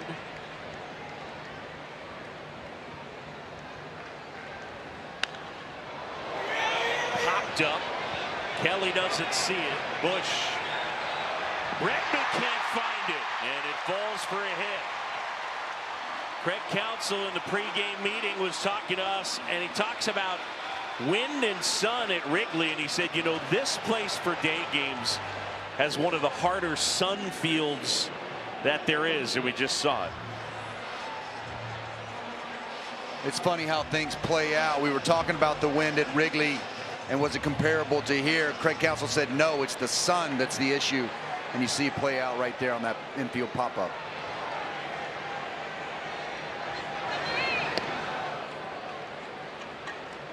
And guys, Bregman has such a concern about the sun that he will check it every half inning he has during the course of this game, and yet here we are. A lot of guys didn't see it. See Carson Kelly right off the bat had no idea where it went. Probably thought it was a foul ball. The 1-0. Popped up. Ramirez and Bush, right side, and Bush. I mentioned Jung-Hoo Lee making that catch. Logan Webb absolutely loving it. Here's the play that Schmidt makes as the ball was thrown away, and then after Lee made the catch, Logan Webb waited on him. Now Lee at the plate.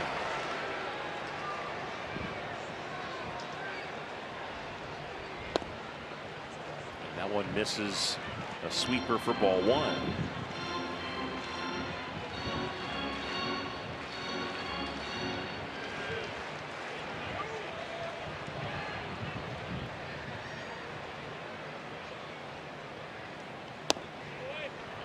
It's downstairs.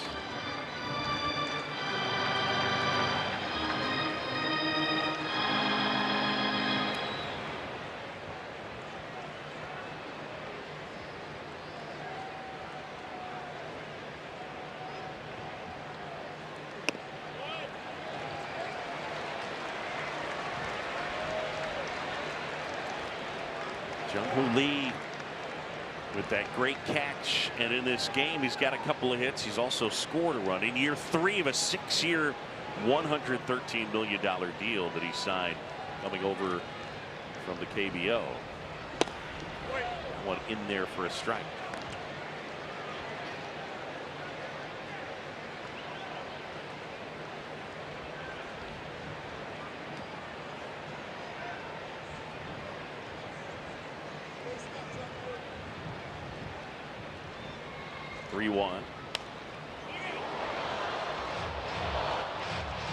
Roberts likes that cutter and the breaking ball.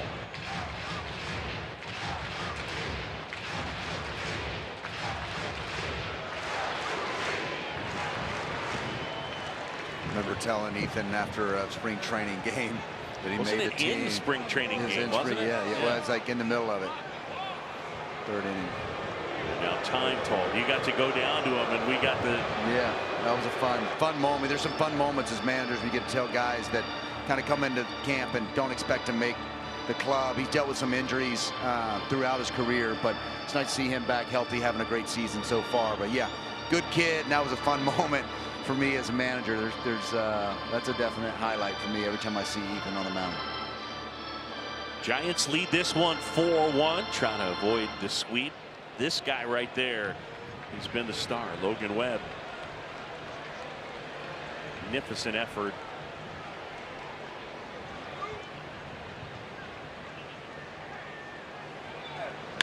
Runner takes off. That one swatted out to left. Happ is there, makes the catch, fires back in, and Schmidt back to first. ESPN Baseball is presented by Liberty Mutual. Knock savings out of the park with Liberty Mutual. Absolutely gorgeous scene here at Oracle Park in San Francisco.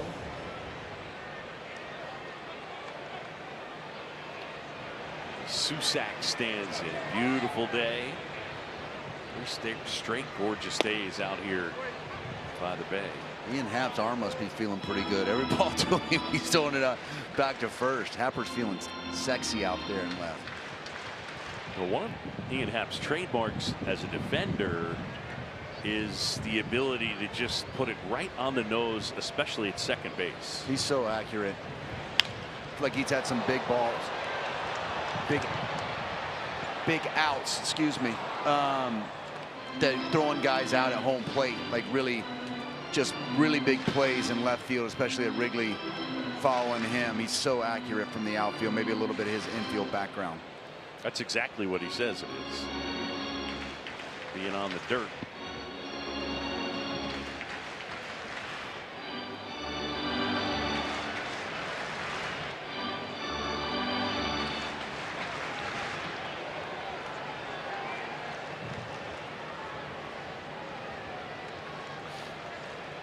Oh, 2, runner goes, pitch outside, throw to second. And squirts away. Schmidt with a stolen base, and that's his 6th.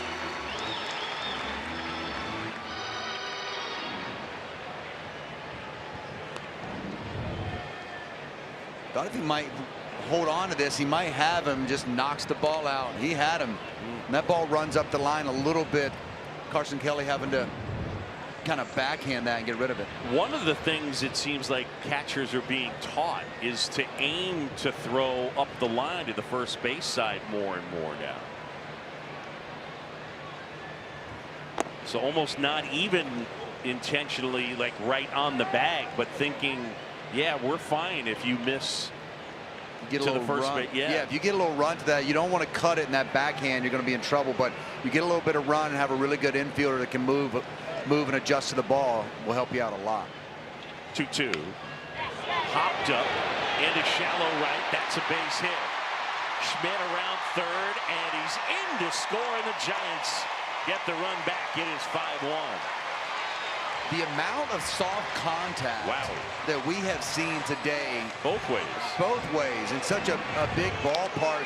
You know, you get rewarded for staying inside the ball here. Susac doing a nice job of just trying to stay up the middle. That ball beats him, and you get the little Texas leaguer that falls in. And I feel like this is the 4th one we've seen today, and it's given up a lot of RBIs and some runs for the opposing pitchers. Runner takes off from first. Susac picks up the stolen base.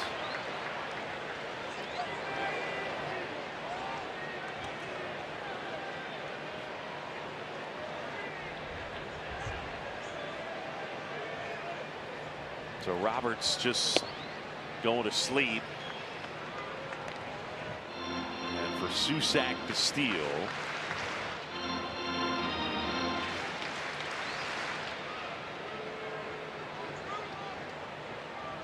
Daniel Susac, yeah, it's his first of the season, first of his career. And that's in there for a strike. I mean, that was a good jump. That's one of those, you're out there, shuffle in the middle of nowhere. You're like, okay, I'm out. And then the pitcher picks up his leg. And you're like, thank goodness. How many did you have? I think 2. Check swing, and he went too far. And Gilbert. Look at this jump. When you get out here in the middle of no man's land, you're just like, oh, I'm out. Oh, no, that's not the right jump. That's Schmidt. But Susac had a little shuffle, got out there. That was Schmidt's stolen base, but really nice job. Both guys picking the right spots to run. In the air, and that one foul down the left side. Russ, he had 3 stolen bases in your career. Okay. You were caught 5 times, though. I remember. Why are you so negative today? Sorry. I mean, I tell you what, Sutcliffe had told me, I think he had more stolen bases or something than me. And one time we were on air with him, and I said, "Oh, you'll pull that card? What's your career ERA? Because mine's a 0." Well played. Yeah. Well played. I got a little dig in there on Sut. 2-2. Here's the pitch. That is outside. By the way, all of your stolen bases took place after you turned 35. Started training for speed instead of power. I know you know, did. the off-season program. Started working with all the bands. 3-2. And that's outside and ball 4. And Gilbert is aboard. 2 on and 2 out.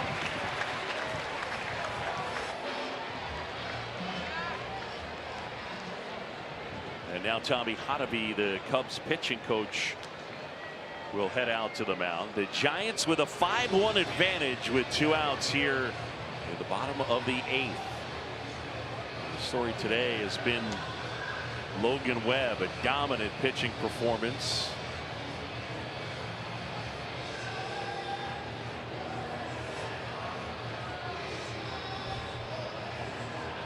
Webb with 8 innings, 1 run. It was unearned. There's Lucille. Folks, make your favorite players all-stars. Scan the QR code right now to cast your 2026 Konami eBaseball MLB All-Star Ballot daily, or visit MLB.com/vote. There's Lou. His World Series rings. Matt Chapman now. Chapman with a 2-run homer, a walk, and he scored a run.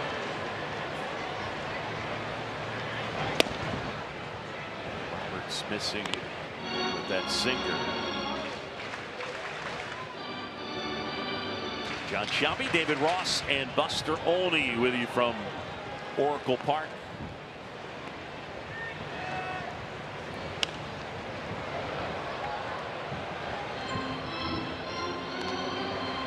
Chapman, 5-time Gold Glove Award winner, Platinum Glove winner a couple of times as well, with 3 here in San Francisco.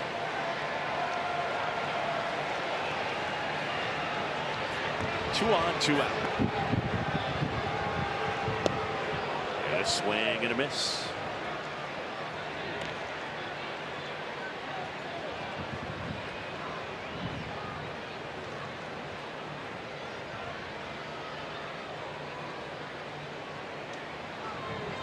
Roberts ready. He's ahead 1-2. Chapman waits.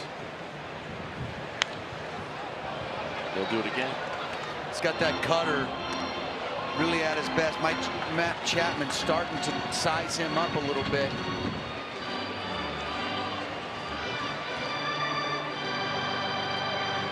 Ethan at his best when he's running that 2-seamer in, the cutter off that.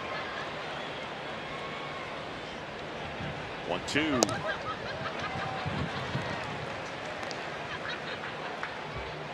Can really tell where Matt Chapman's starting to feel a lot more comfortable after a slow start to the season. Everything seems to be up the middle other way. That one misses, and now it's 3-2.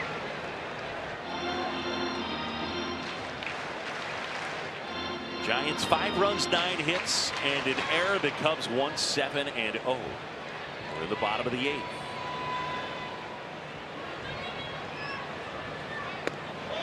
That one misses. It's ball 4.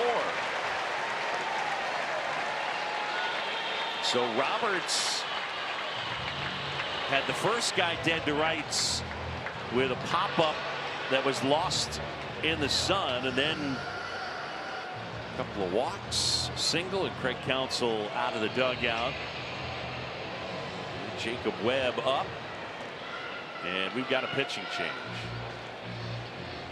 Ferraro and Lee Kaplan with the call. They're at all the bases filled up, and Luis Arraez facing Jacob Webb. Webb with a really good changeup. See his overall numbers. He's been one of the consistent guys down to that pen.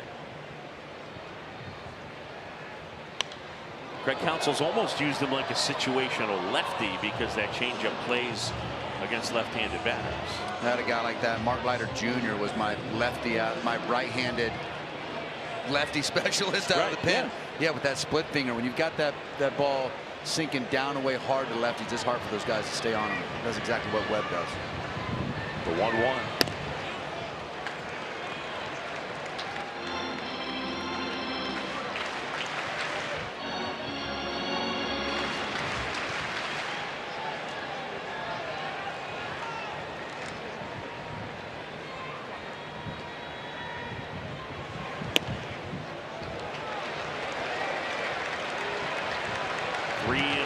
No place to put Luis Arraez.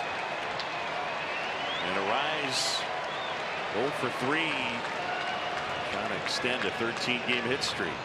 Swing and a miss, and it's 3-2. True four-seamer there, 3-1, just coming right at him. Really interesting to see what he goes with here. Does he still feel good about this fastball that he just threw here? Just right down Broadway. But his signature pitch is that changeup. You're in position there. Just a little late there for Arraez. Webb ready, 3-2. Arraez waits. Here it comes. They'll do it again. Love the hold there from Webb. 3-2, a lot of action going on in the box early for Luis Arraez. And you see the hold, just trying to throw off his timing a little bit in this situation, knowing he was coming with back-to-back fastballs.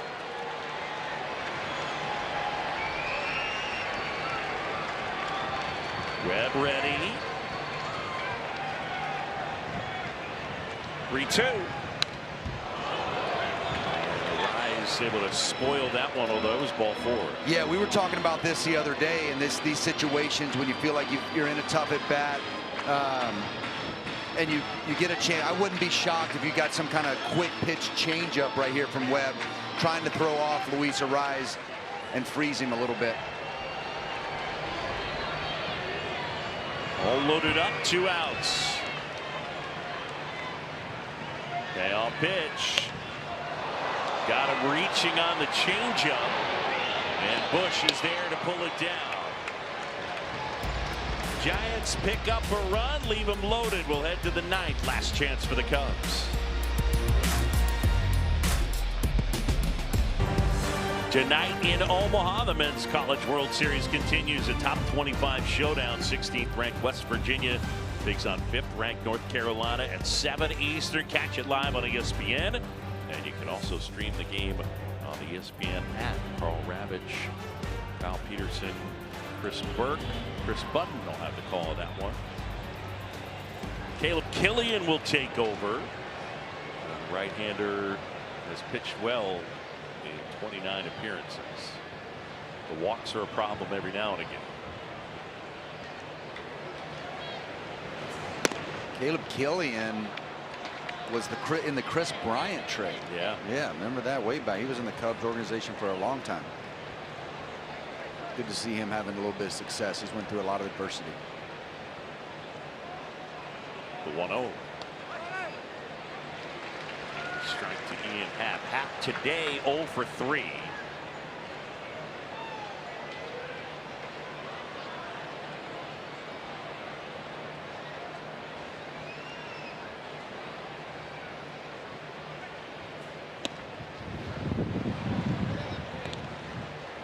Balls and a strike. Happ a switch hitter. This side, the left side, it's his better side. Really all the way around. More power. 2-1. The foul. I know he went deep from the right side last night, so I said that to him when he was so jacked about the right side, right-handed homer last night. He always gets a. He knows everybody wants to turn him around, so it feels really good to him when he gets to do that. For sure. I can't imagine keeping track of 2 swings, you know. The Chipper used to talk about that, you know. It's hard to maintain both sides. Yeah, it's like 2 hitters. You're in charge of 2 hitters, not 1. 3-2. Killian delivers. That is rocketed but foul. 4.1 off the bat.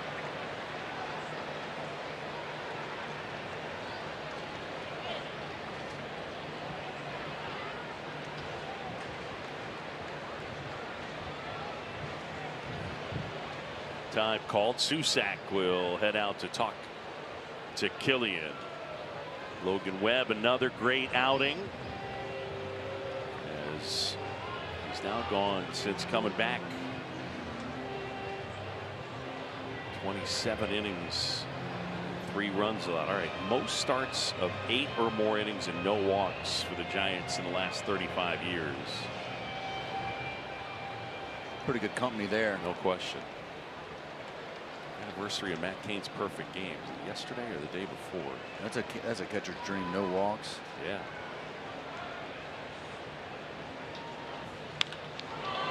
Liner down the right side, hooking foul.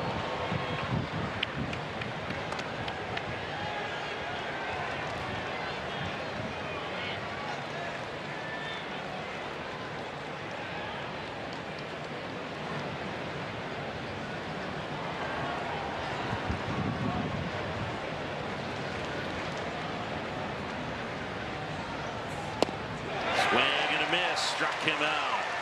Killian gets hat. And there's one away. That was just straight cheese. Bayou four-seamer here. He's really limited the slug versus left-handed hitters with that fastball, and that's the reason why. 98 just climbing right there in the middle of the zone.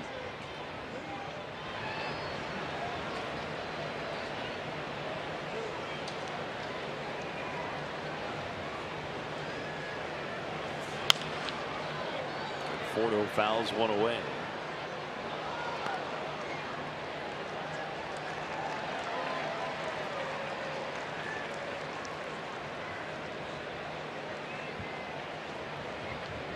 Yeah, the anniversary for Matt Cain's perfect game was yesterday. Looks like Blanco made that incredible catch to save the perfect game.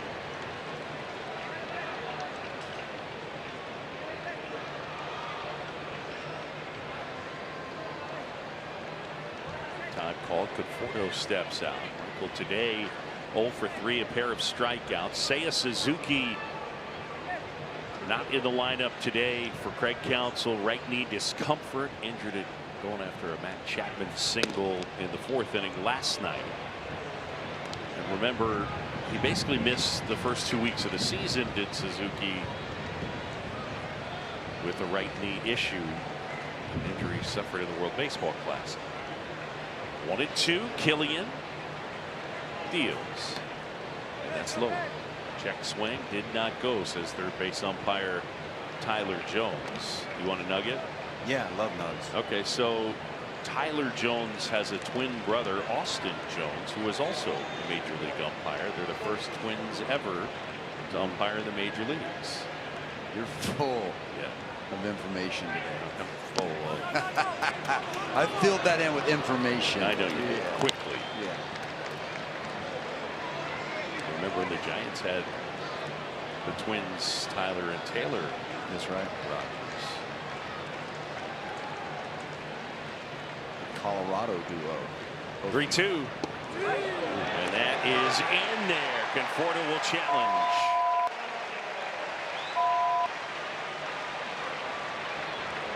This was nasty. ABS challenge presented by T-Mobile.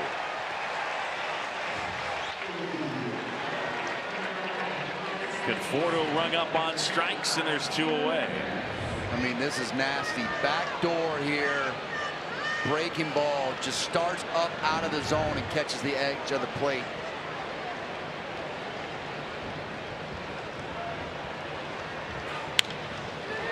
Fly ball right field. Lee coming on. Lee makes the catch. And that's the ball game. The Giants win it 5-1 the final. Killian closes it out. And Logan Webb.